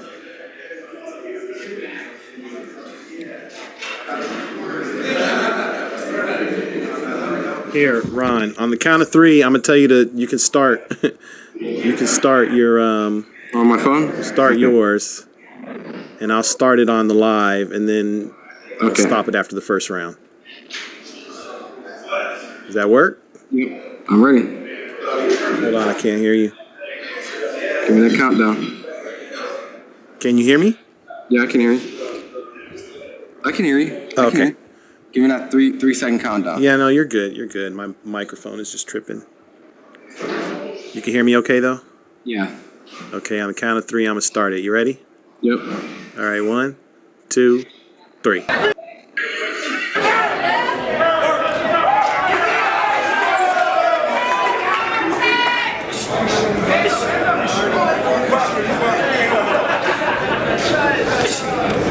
Nice and slow.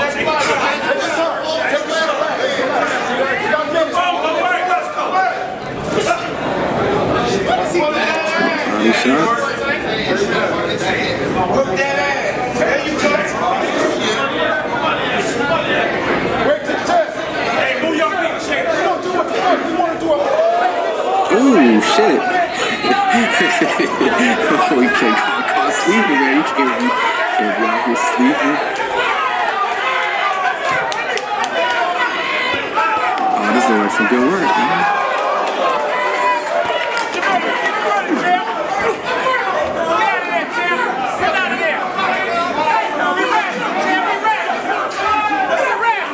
Ooh. It's that range I was saying, man. Put some good range. Quick.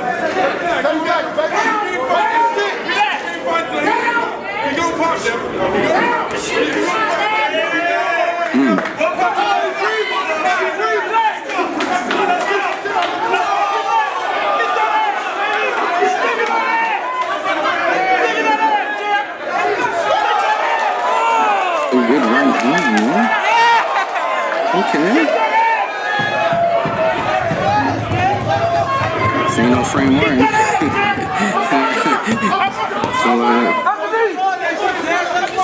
So someone like that Frank Martin.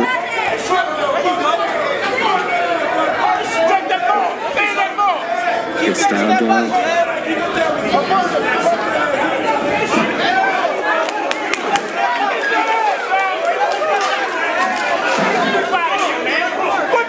Shit.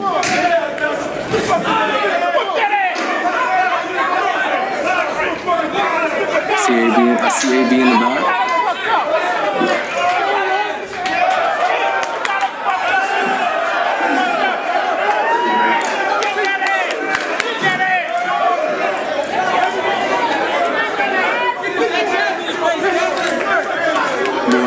This is a legendary night, right? Should made that watermark thicker, man. I'm thinking that bitch. Put that shit right in it. I thought about it, but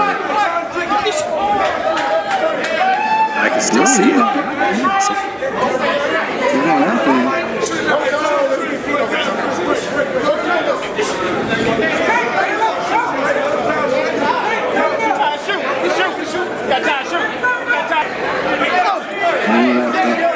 That first round, man.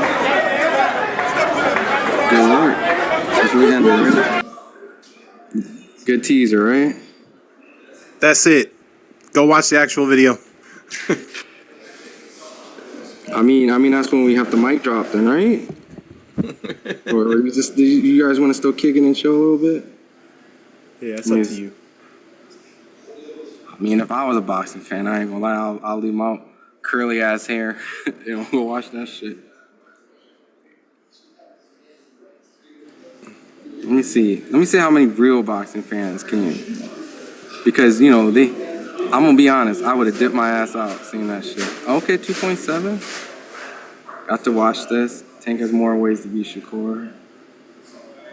So you were teasing him this whole time. A little bit. So they But I was legit. I was asking them if I should post it. Like, I don't want to be the bad guy. And you get some content like this, and it's like, all right, am I obligated to share it to the world, or do I just hold on to it to myself? Yeah. So it was like 70% was like drop it, and the other 30 were like, no, don't post it. You're a nice guy. You're a very nice guy. This is one of the biggest. This is a Father's Day gift to me. Father's Day. Right? Father's Day. I should have said Happy Father's Day. That's what I'm saying. Happy Father's Day to everyone there, man. Happy Father's Day. What's the chat saying? What do they think about the first round? Tank is a full package boxer. Send a link. Should we post a link in the chat? Yeah, you could. Right. Yeah. I can. I can do it too. It's not Let me. I can do it too. I got it. Okay.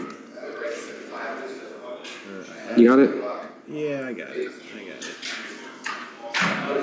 Damn, Mr. Plus 300 said this clown Mickey Bay's been lying about this all these years.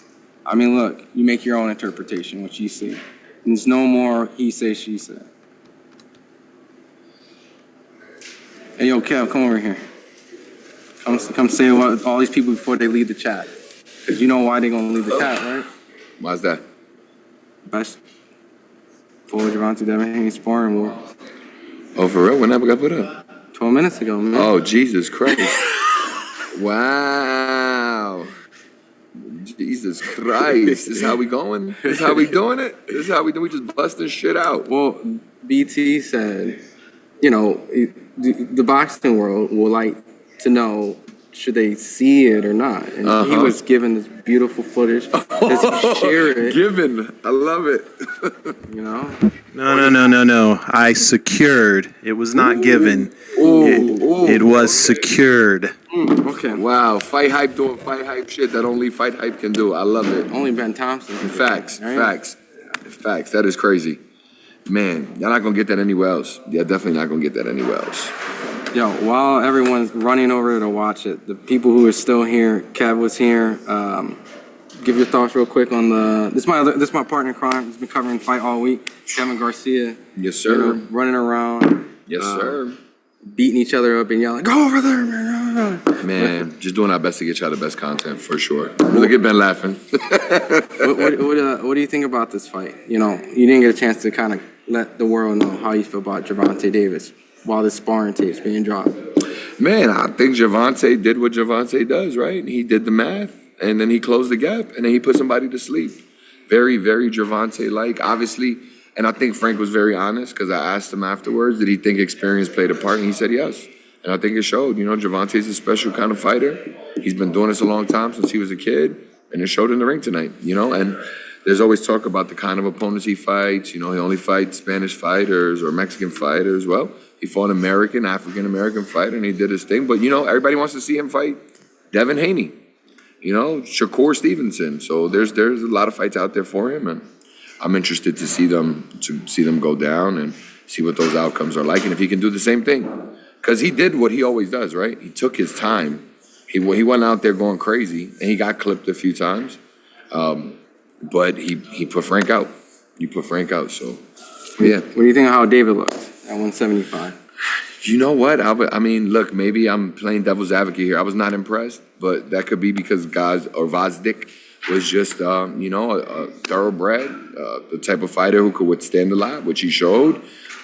He was definitely putting a pause on him, right? It wasn't like he was having a hard time connecting, but he couldn't put him out. He couldn't put him out, and that's interesting because you look at the other guys at 175, and it makes you wonder, how would he do against a guy like Bivol, who could really box and move around? And, you know, how would he do against a better BF, who is a come forward and, you know, close the gap and put your lights out type of fighter? It's very interesting to think about David fighting against those people, but I think it only increases anticipation. And hopefully we get to see those fights in the near future, and then we'll see. I think David still has, which he said on the dais, he said, you know, the fight told him that he still has work to do, right? And I think that's what it is. He's got work to do. And it'd be interesting to see what kind of work he goes in and puts in, and then what kind of fight we get out of that when he gets in there with some of those guys. So a couple people, Two Facts Race said, what up, Kevin G? You know, he's obviously a fan of some of the interviews. Cato says he never got clipped. He had a shine at Cato, so I don't know. I mean, you don't get that shit by, like, not getting hit. So he definitely got touched. We'll say touched. Maybe clipped is not a good word then. But Frank connected. You know, that was evident on Tank's face, but it didn't stop him. Maybe it landed a solid shot. I guess clip is like... Yeah, I understand why he would say that. Yeah, maybe he didn't get clipped. You're absolutely right, Cato. He didn't get clipped. Frank connected, but it didn't stop the Tank game plan, right? It kept going forward. He did what he wanted to do. Yeah, you know, Frank did, you know, some solid here and there earlier on. Yeah, but finger licking. Tank was, barbecue chicken. Oh man, not today, boy. You gonna get this knocked out? What round I said? 6-7. Damn. I'm coming for that. You know? Yo, facts. The way that he was stepping in like the 7th round, I knew it was over. He was just so calm in the pocket, just stalking him, just coming real easy and just waiting for that shot, and he landed it. Put his lights out. Bro, and I got a lot of love for Frank. You know, I'm covering him. He's a cool guy and stuff. And this is me just being a fan of the sport, right? Could have been anybody, right? The way that Frank just got hit and went down, I'm like, damn, bro. Like, that shit was like lifeless. Like, fuck, dude. Like, yo, so I'm bad. Yeah, you're right. I was in my seat, and I promise you, as soon as I saw his back touch the canvas, I just fucking left. I was like, there's nothing to wait for. This is over. He's not getting up. And sure enough, it was done. Yeah. You know what I like about Tank? And it's not about being boxing, who I think who's better, this and that. When you think about boxing, right, what do you want to be? You want to be entertained, right? Yep. You buy pay-per-view, you spend hard-earned money, you go somewhere, you know, you work all day, all week, had a bad day, your girl, whatever, life, you know, and all you want to do is just turn on the fucking tube and watch someone get their head knocked off, right? Typically, the casual fan. You know, you get your boxing peers, you want to see excellent boxing, a high chest, match, but 99% of people want to see a knockout, hence why they like the heavyweights. What Tank at least always deliver, regardless of what you feel, is an exciting performance and 99% chance you're not just going to get a knockout, you're going to want to know. Yeah, you're getting a memorable one. He doesn't disappoint. He doesn't disappoint. Yeah, he hasn't yet. So, yeah, no, it was great. It was great. You know, it was a good night for boxing. Would you say Tank is must-watch TV, regardless of well, no, I would say, Ben, we good to curse, right? We're not going to, abso-fucking-lutely. Facts. You can't, Tank can't miss TV. You cannot miss him at all. Hate him, love him, regardless, you got to watch him. And so, I'm gonna give you this moment. I'm gonna give my man Ron this moment right now. Oh shit! Here we go. Here we go. Here Hold we on. go. I was talking about this a little bit, so I'm glad. While you're present, I don't wanna. Nah, look, I can eat crow. Damn, bro, Matias took a L. Matias took a L. Hey, aren't you happy in Vegas and I'm in Puerto Rico, man? Yo, I am. So all week, I'm like, yeah, bad one. I'm like, damn, bro, you know, don't get me wrong. This is the place to be in terms of viewership and what we do and delivering good content. But, you know, I'm the Puerto Rican kid, KG. That's what I go by. I'm Puerto Rican. I wanted to be on the island. Nah, I'm happy I wasn't on the island. I'm happy I wasn't on the island. This would have not been a good night. There's no good feelings. Matias, I love you. I say this with a full heart. I'm still a fan, but exposed, blueprint laid out. Like, yeah, it changes my whole thought process. And I don't want to be, I'm in the moment, right? I'm in the moment, and you got to understand that, right? It's very reactionary, but it's also very honest. You know, it changes a lot about how I see any potential fights with him with, you know, look, I'll say it. I thought the only guy who could beat him at 140 was T.O. Well, that's not true anymore in my mind, you know, and I think in a lot of people's minds. So it sucks, yeah. But listen, and a lot of people lost tonight, right? So, oh, no, yeah, a lot of people lost, man. Yeah, did we talk about Gary? I've talked about Gary, Yeah. you know. Gary, I don't know what the hell happened there, boy. I mean, talk about Puello, right? Damn, a lot better than I even thought. I think a lot of people thought. He showed out. He showed out. Shout out to the Dominican fans. Y'all got one. Puello seems like he's a good, solid fighter, and we'll see how good he can really be. He's an interim champ at 140. I mean, who knows? He can fight Devin next. Who knows? What do you think about Devin in that fight? Puello. That seems interesting. Devin. Yeah, Devin still? Mm-hmm. See, this is my thing about Devin, right? And I'm not making no excuses. I thought Devin fought a game plan that was bad. A terrible game plan. Which, regardless if Ryan was alleged on PEDs or not, right? The 3-point pound, all that stuff, yeah, it does stack. But when you really are a boxing fan, right? And you just I'm in the defense of Devin on the whole, you know, the supplements and all that shit, container something. And that motherfucker opened up a container, sent that shit. I don't know what the fuck, but Ryan failed his drug test. It's cool. It's whatever. A lot of fighters do, but we specifically talking about fight strategy, right? Because a lot of fighters, De La Hoya fought Fernando Vargas, and Fernando Vargas failed a drug test, and De La Hoya clearly won that fight. Yeah. And I'm not saying that those things don't play a factor, right? Because Ryan technically failed 4 tests, right? But if the Devin Haney that I knew and watched in that fight didn't show up the way that I expected, a slick defensive fighter who can move and maneuver, he went after him. So the game plan was terrible. But if Devin fights like Devin, he beats Puello. Yeah. No, I mean, look, I think it's an interesting fight. You know, again, it's all in the moment. We just seen Puello fight, but I think his ability to counterpunch, his ability to take a shot, his movement, like he was impressive, man. He's impressive. Absolutely. Yeah, I'm interested in seeing him fight one of those guys at 140 now, for sure. And what's interesting is Gary Russell had a 100% knockout ratio in the first fight that he goes the distance. He loses. Yo, I literally hit my mind as soon as that happened. I was like, man, it's crazy how you can go 17-0, 17 KOs, and your first loss is the first time you know, like you get that first time you don't get a KO and it ends up in a decision loss. But I'm proud of the judges for doing the right thing and choosing the appropriate winner, because Gary lost, Gary lost. And it changes his whole trajectory too. You know, he was just talking about fighting Subriel. I just interviewed him the other day. It was like both of those guys, maybe they need to fight each other and determine how their careers move forward from there. That'd be interesting. Gary versus Subriel, right? Comeback fights for both. I don't know, but yeah, it's a tough loss, man.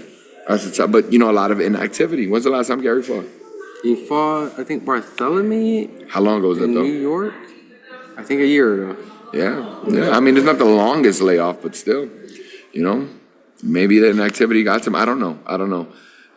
I did not see that coming. I don't know. Tank was off for about a year. He sparked the hell out of Frank Martin. Yeah, Tank is what you call special, though. And I guess we thought Gary could be, but Floyd had a year off, and he fought Miguel Cotto. I know. So come on. We can't put. No, the only reason I say it is because people always, Yeah. But some of those guys you mentioned in our special, proven to be special fighters. Oh damn! So. Some people in the chat saying Devin washed Tank in the sparring. Oh shit! Damn! I didn't even watch all of it. Just so everyone knows, you guys are watching it. Like, bro, Man, I cannot wait to watch that. I cannot wait to watch that. Bro, he lost that fight in the first 30 seconds of the fight with the first punch. Facts. If you name 2 facts ready, I agree with you.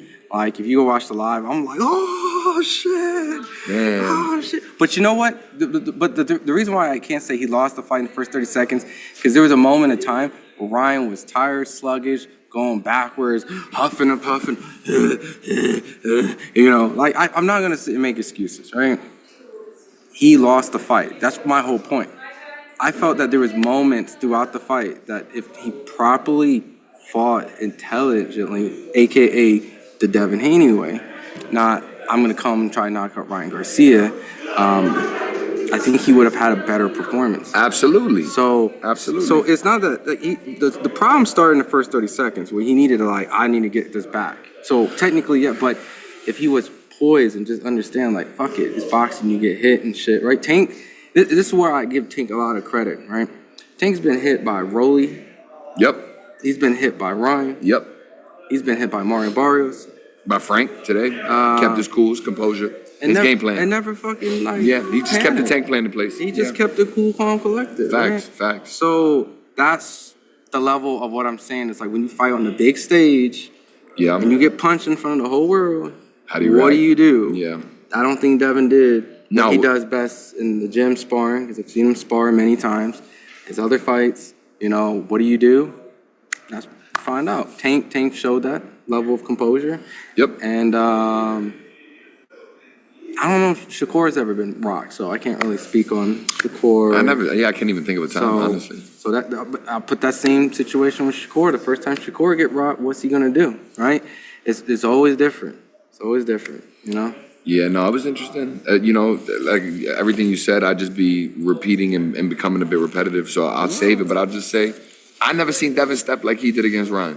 Never seen him step to nobody like that, especially that early in the fight. A little bit of Linares. Yeah. Oh, you're saying early in the fight? That early in the fight, though, like he was taking it to him in round 3, like not the Devin Haney that we know at his best, right? Boy, he was trying to get that give, but Ryan was in Devin's head, Weedy says. Oh, yeah, definitely was. What was their name? Weedy, you said? Weedy, yeah. Yeah, Weedy, you are absolutely right. He had a rent-free space, okay? He had the first months off. He didn't pay no rent for that first month. He was just chilling there. It was crazy. It was crazy. CW asked, Craig Williams, that's my boy. What Craig want to know? He said at FightHype, so I don't know if that's the BT, but he says, are any of those guys you named elite fighters? So I don't know, maybe we were talking. I mean, I don't think so because we're still in the moment, right? I think the people you what guys? I think when we were talking about Tank, Devin, Shakur, all of them. Are any of them elite?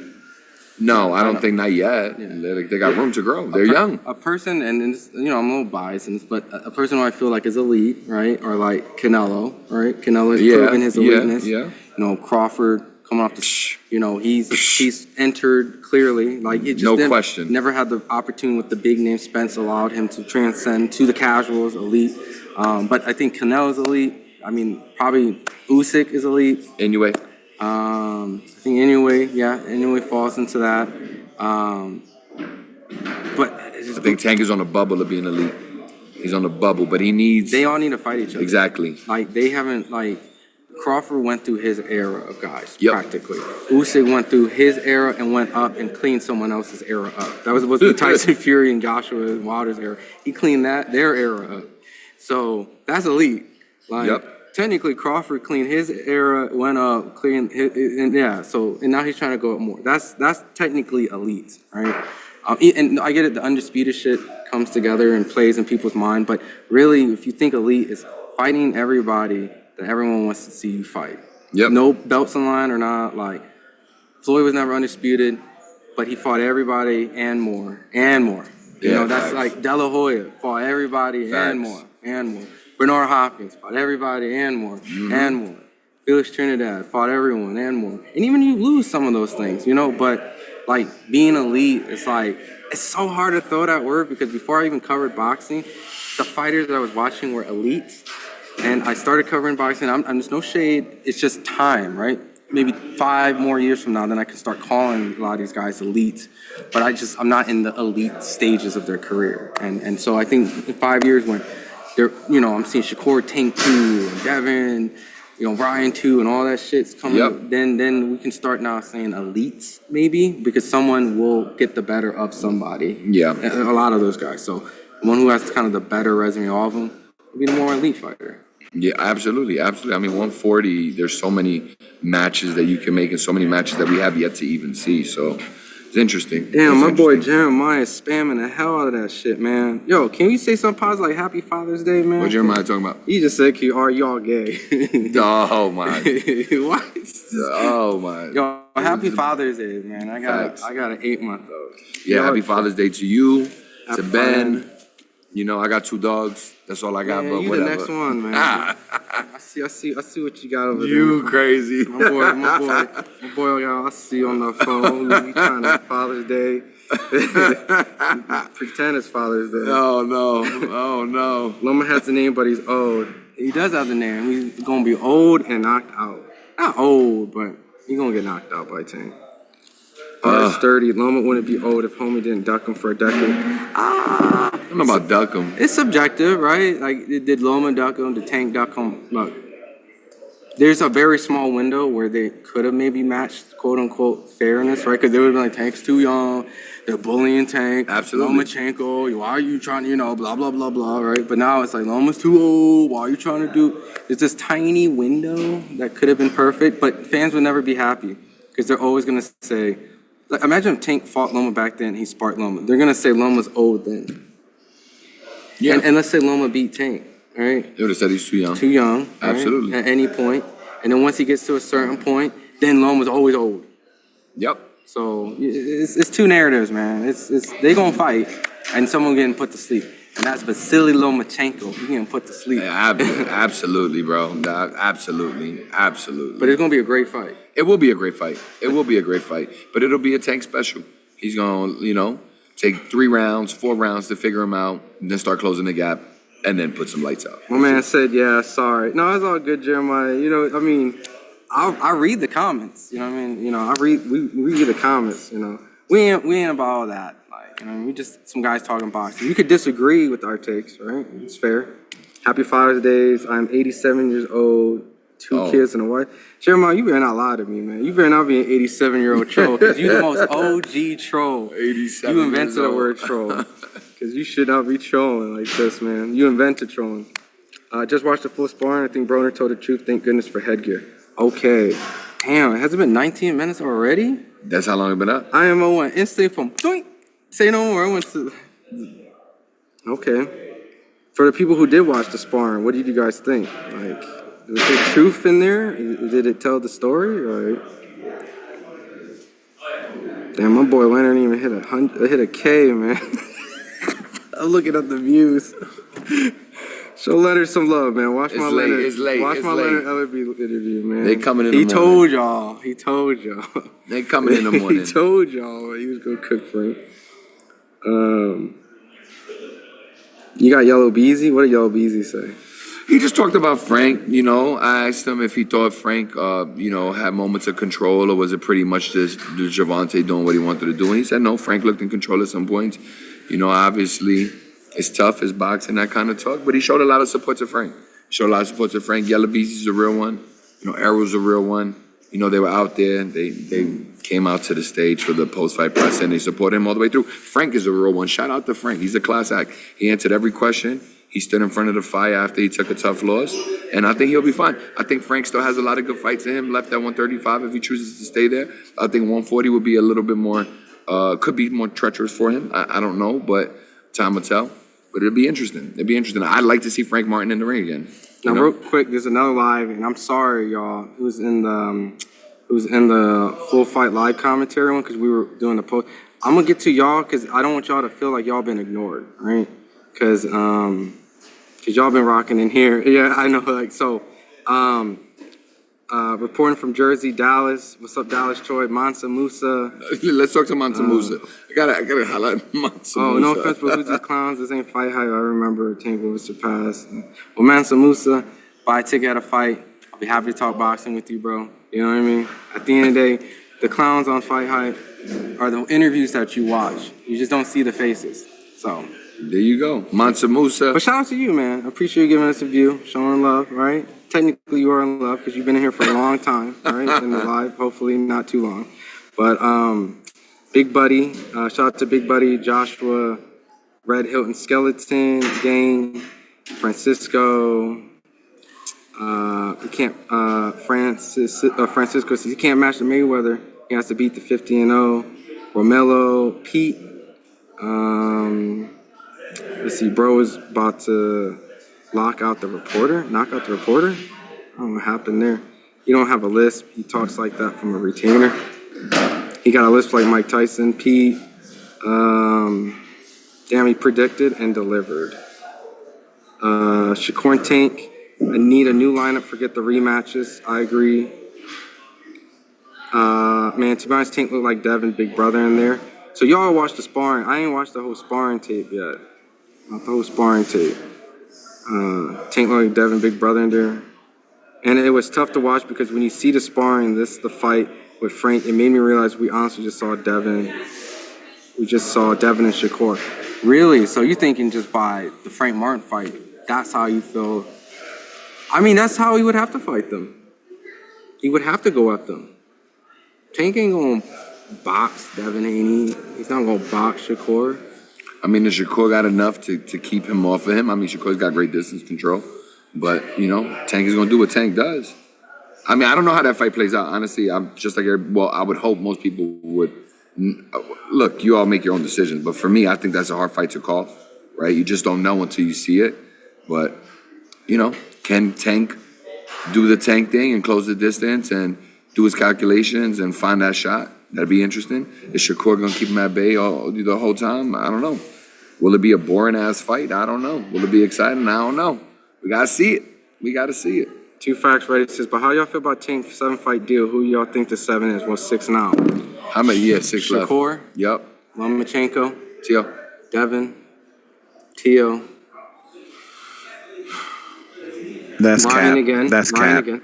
That's cap. There is no 6 or 7 fight deal. I don't. Yeah. Okay. Damn, man. Out here just throwing fun, man. Yeah. Hey, listen. They want influencers covering events, right? Okay. Well, we're going to start influencing. Ooh. So we're going to start telling the truth.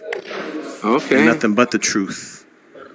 All right, well, you heard it first then, from the man himself. The man who, there ain't no 6 and 7 deal. So who do you want to see in the 6-7 deal? I'd like to see the deal first. What deal he got, so I can answer it. Is it a 1-fight deal, a fight-to-fight deal, a no-fight deal? That was his last fight deal. But the answer, quote-unquote, if he had 6 or 7, it would probably be Tio, Devin, Shakur, Ryan again. Pitbull again.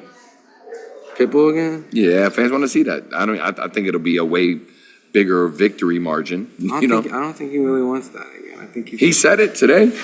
Yeah. Okay, that's what he said. Yeah. He said he wants Ryan and he wants Pitbull again. He wants those rematches. Okay. So I don't know. And yeah. Loma. Loma in there. So yeah, the fights that you want to see. Yeah.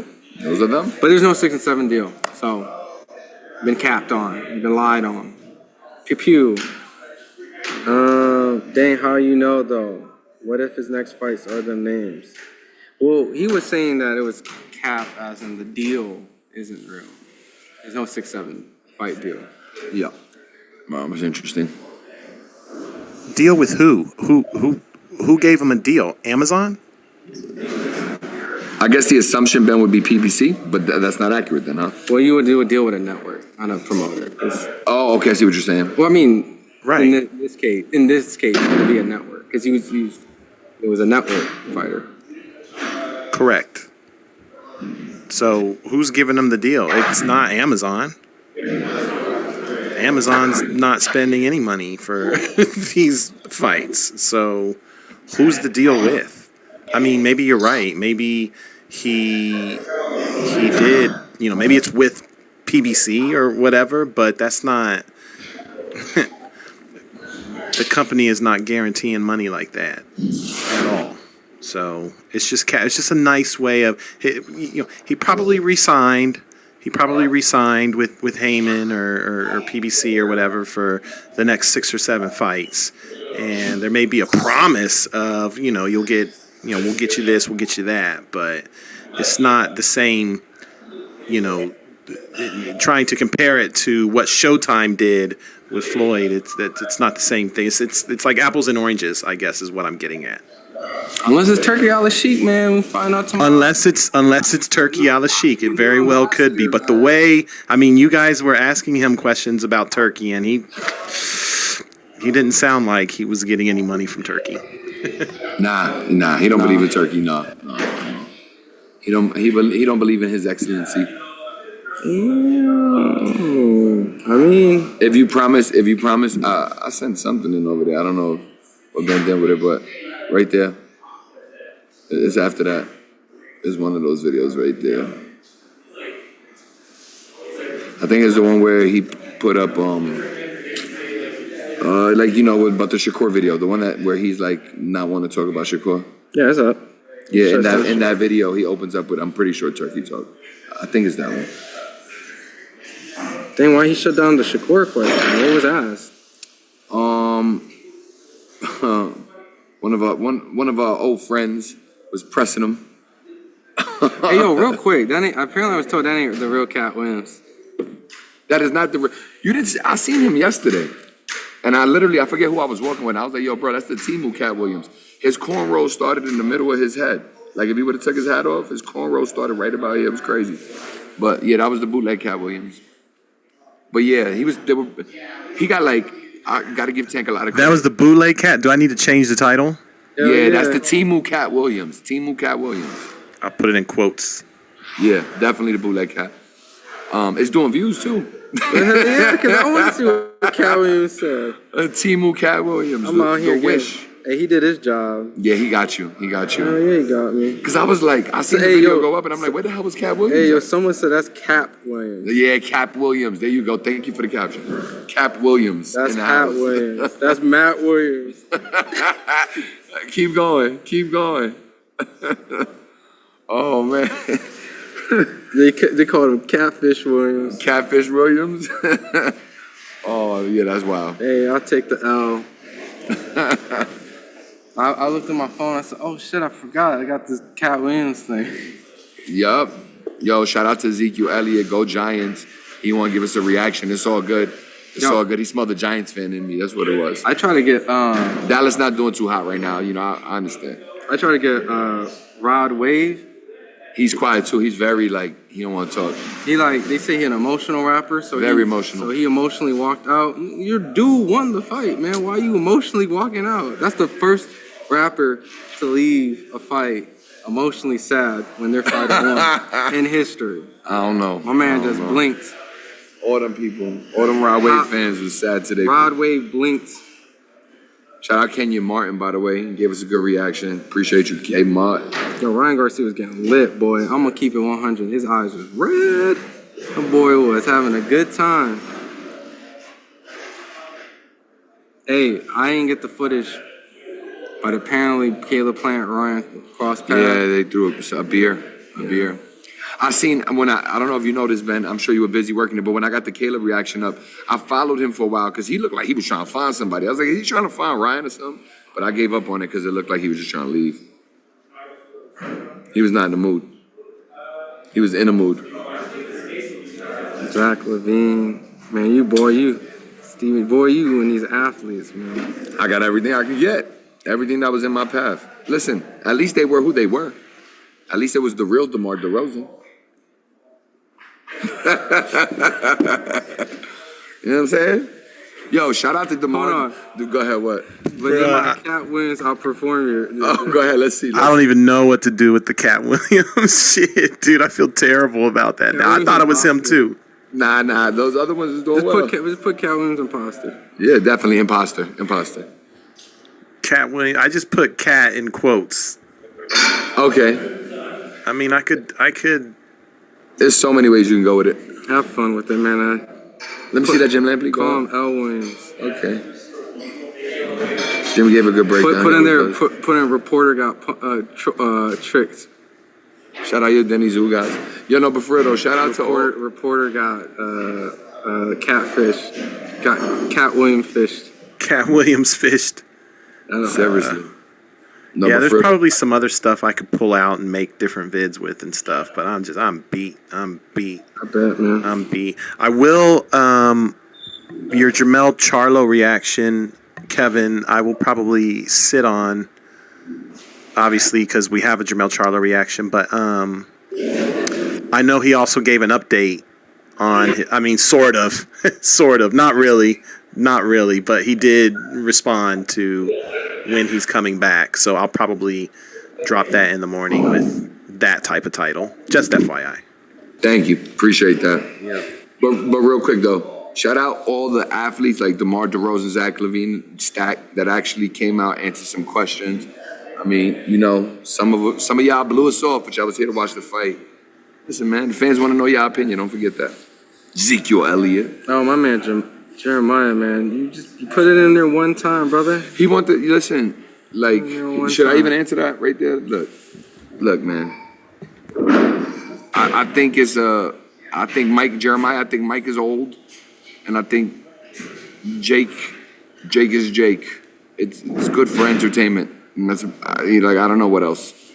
Like Mike is almost 60 years old, bro. He just had an ulcer flare. I don't, you know what I mean? Jeez. I mean, seriously though, like it's not a serious fight. Who do you think Benavidez is going to fight next? Whoever wants to fight him. Yeah. Yo, I would love to see Benavidez Morel. Love to see that at 175. Probably not gonna happen though. Yeah, but that's one of those fights. You got to cook a little longer. I mean, you know, he's on the cusp of some of these big fights, so they tried to fight him. They tried to fight him a long time ago when he was like 1-0. Yeah. But Ronnie Shields was like, nah, man, yo, let him. Too early. Damn, dude. If Two Facts Ready, Canelo Bud not accurate to me. Oh, he's not talking for real. Ryan Garcia want Tank, man. He got plant problems. Hell yeah. Yeah, he doing. He don't want them problems. I'm sorry, Ryan. You my guy. You're great. But Caleb Plant, I don't know. Might be one bridge too far. Or maybe not. Let's. Yo, Ryan Garcia 168. Uh-oh. I told you Caleb was going to do something. Yeah? Yeah. I told you he was on that shit when I was talking to you. He was like, I'm with the shits today. Right. Talked about the man's wife. That's wild. That's wild. Cat Williams knockoff? Yeah, man, I took the L from that. Boy, when you look in the crowd and you playing Where's Waldo and you think you like seeing something. I feel you, bro. I think it's no joke. I think there was a reporter that went to a person and thought they were somebody. Did a whole interview with them. I seen that. I seen that. Went by, like, who is this person? Yes, I said, seen I that. don't fucking know. Yeah, I seen that. Like, he's not a fighter. Hell, motherfucker, no. You interviewed a fan. Look, man, I get it because sometimes, like, you know, we're just out there trying to get content. So shout out to everybody who does this. But I don't know, man. I just have a certain amount of pride. Like, I want to know who the hell I'm talking to. Yeah, I'm not interviewing somebody pretending and then being like, who was that? I don't know. Boy, I thought that was Cat Williams, man. You just throwing me underneath the bus, man. Bro, I got to the media room and I saw you had the interview. I didn't look at it. I was like, yo, he got Cat Williams for real? No, the fuck he didn't.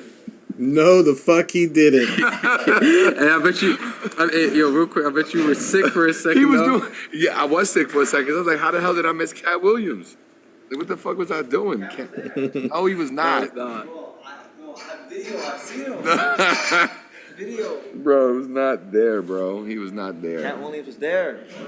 Yeah, we live, man. Get your asses away, man. Hell yeah. Man. Cap Williams in the house. But you know what was lit, though? He had Cat's hand gestures down. So he knew, like, if I don't say nothing, but if I just do this hand gesture, like, it's gonna, you know, make it more believable. And he was running that shit. I seen him like I said, I seen him in the MGM yesterday walking through. But I knew it wasn't him. Hey, my boy, my bad, said kid was black dude inside. Hold on, go back in there. What? I don't have a channel. I mean, catch me on FightHype. But you can catch me on Instagram at the Puerto Rican Kid KG. The Puerto Rican Kid KG. Don't do what Ron does and call me the Puerto Rican King. I ain't never, yo. Yes, yo, you have. We can look at live have streams. I ever called him King? You look at the live streams. Yes, you have. You just don't realize you said that. Have I ever called him King? All right. Anyway, the Puerto Rican Kid, KID, KG. Find me on Instagram. Follow me. I appreciate you. I post a lot of content, but content first goes up on FightHype. So if you want to see anything about me, go to FightHype. It's You different. demoted yourself. You went from a king to a kid. I mean, I'm from New York. We say kid. We say kid. Anybody from New York in this chat right now, let Ron know in the chat that kid is a colloquial term in the 5 boroughs. Shout out to Brooklyn. Boy. Listen, man. All right, for anybody who, because I got a British friend here in the background, and he really thinks Ben Whitaker did something today. I'm sorry if you watched the Ben Whitaker fight. I apologize that you had to see that today. Yo, he got what's his name? He got Anthony Sims problems. It's trash. It was a trash fight. I'm sorry. He got what's his name? Hold on. Ben, I'm sure you can deliver better performance, and you will. But today was not reflectionary of a fighter that we want to see in the States. You gotta do something more than that, bud. Hold on, real quick, man. Hold on. Where's this? Where's this mother? Shout out to Skilla Baby. Shout out to Skilla Baby. Always shows love when I see her. Where's this? Hey, when you see, That's right, baby. Throw something in the chat. Watch us. When you see Ben Whitaker, ask him about Anthony Sims Jr. See, he wants to smoke. Yeah, man. Ask him about Anthony Sims. He won't fight him. He got a big forehead. He won't hit it. Ask him what term he learned today. Tell him the word you learned today. Yo, Ben. Yo, Ben. You taught our British friends here the term wiling today. I had to break down what wiling meant to our British friends. Oh, for real? Yeah. He's like, I might. What does the word walling mean exactly? I said, let me give you some context, bro. I got you. Yeah, American slang would never. We're there, man. Where can I find the fucking... I'm from Queens. We say that a lot. That's right. Shout out to Queens. I'm from Ridgewood originally. Shout out to Ridgewood. Shout out to Bushwick. Tank is a dog. Stop questioning my guy's skills. Who questioning Tank's skills? I don't know. Y'all tripping. We think Tank is nice over here. I told somebody his performance was butt and he played too much, but I feel like he played only because his opponents be scrubs. Bro, I'm not even gonna lie. I feel like it's not disrespect. I felt like Tank was playing with him. Like he was walking. Like that's what I'm saying. Like that's why they kind of tripped on you when you said he got clipped. No, they right. They was right. I used the wrong word. He looked like he was playing with them in there. He like straight up just off rip first round. Bing. Bro. Tank did what he wanted to do. Tank did what he wanted to do. You could be mad. You could not agree with that, but that's the truth. Like he did what he wanted to do, and he proved it to you. He told you before the fight, remember when I tell you I'm going to do something, I do it. And again, he did it. So until somebody proves him wrong in that regard, he's the man at 135. He didn't fight the fights, though. Yeah, you're right. You're right. He said he had a 6-7 fight deal. We'll see. Stop playing with BT. BT be knowing. That's why I got the Spawn video. Let's do 6 more minutes. And then that's fine. And so night capping. We night capping. I had a long week. Look, so for everyone in here, right? We'll do a live tomorrow, right? Yeah, I'll be around. So if you guys really enjoy this, right? The people, Flying Vulture, Vax, Mar, Medusa, whoever you was that was talking crazy earlier, come back. We do a recap tomorrow. IMO Sports, my guy. CW.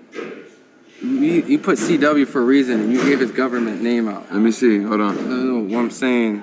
Craig Williams? See, that's what you just did again. Like that's his name. Go find him. He's selling insurance in Pennsylvania. Y'all go buy something from my boy. Okay. What did he ask though? That's my guy. Fact says I was talking about Ben Whitaker. No, you already talked to it way back. I'm just scrolling up. All I'm saying is everyone who's in here come in tomorrow. We'll do a recap, have some fun, and I'll do my final thoughts, your final thoughts, and Ben wants to give his final thoughts. Fun night. Tank did what he's supposed to do. Not surprised. I can only imagine that if Tank fought someone who had maybe better feet, better IQ, the fight would be a lot more dramatic. But until then, Tank is going to destroy these guys. David Benavidez is going to destroy these guys. He injured himself. Wouldn't even know. Would have thought, you know, it was just David trying not to knee weight, but he looked pretty good. Yeah. I'll repeat myself all day. Kevin, last first. Nothing. It was a good week. It was a good fight week. You know, obviously Tank delivered. Look forward to seeing Tank again. Hopefully we see him again this year. I would really not like to wait another year to see Tank Davis fight again. And hopefully we see him against some of the people that we all want to see him fight, you know. Shout out to Matias. You're still my guy. Puerto Rico still got love for you. But, bro, you got a lot of work to do. And, yeah, it's going to get interesting. Yeah, Chicken 101 Gaming, you said you still recover from AB loss. My goat got cooked. If you rewind this live, I had Blair Cobbs on here. Oh, did he come walk over? Mm-hmm. Yeah, there you go. He was in here. Boy. Woo! Yeah. He was spitting fire, bro. That boy spits. Let's go, Blair. That boy spits fire, man. Yeah, he does. Yeah, he does. Okay, that's what's up. That's what's up. But now, what time we doing it live tomorrow? I don't know. When I wake up. In the afternoon? Can we do in the afternoon? Sure, just hit me up. Yeah, I bet. You know, but it's Father's Day, so it ain't gonna be a long. Father's Day. This is my first Father's Day. I want to embellish it. Oh, congrats, bro. You know what I mean? I want to. You know what I mean? Yeah, no doubt, no doubt. Flex. I want to spend some time with my son. I've been away from him like all week, so.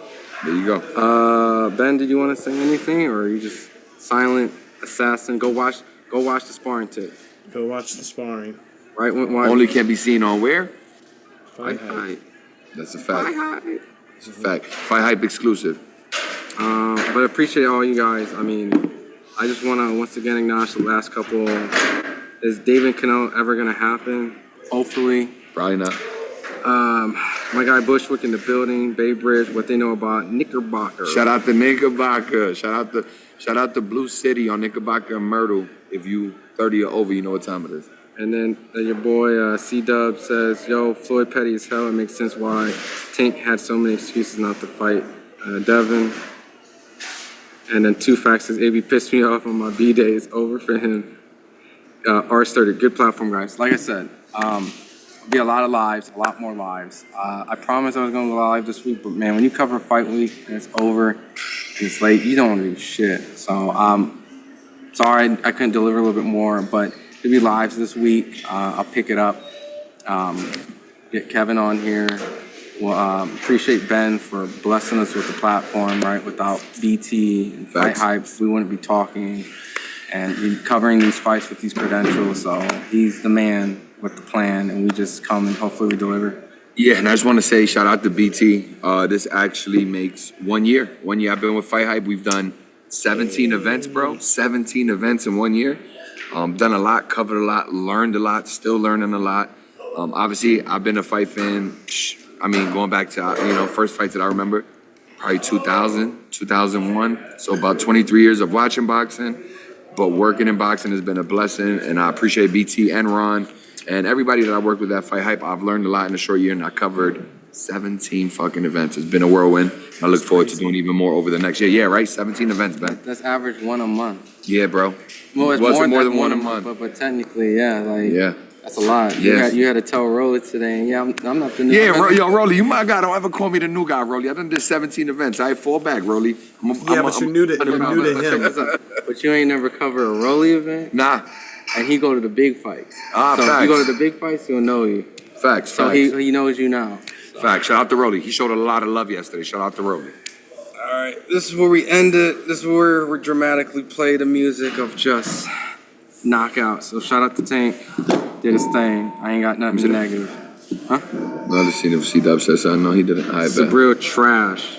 Chill. I told y'all he was gonna lose. Told y'all. Told y'all. Clip this. Eufemo beats Matias. I said that then. I don't even think Tio rocks with me, but hey, boxing's boxing, man. Yeah, it's been tough. We out. Peace. All right.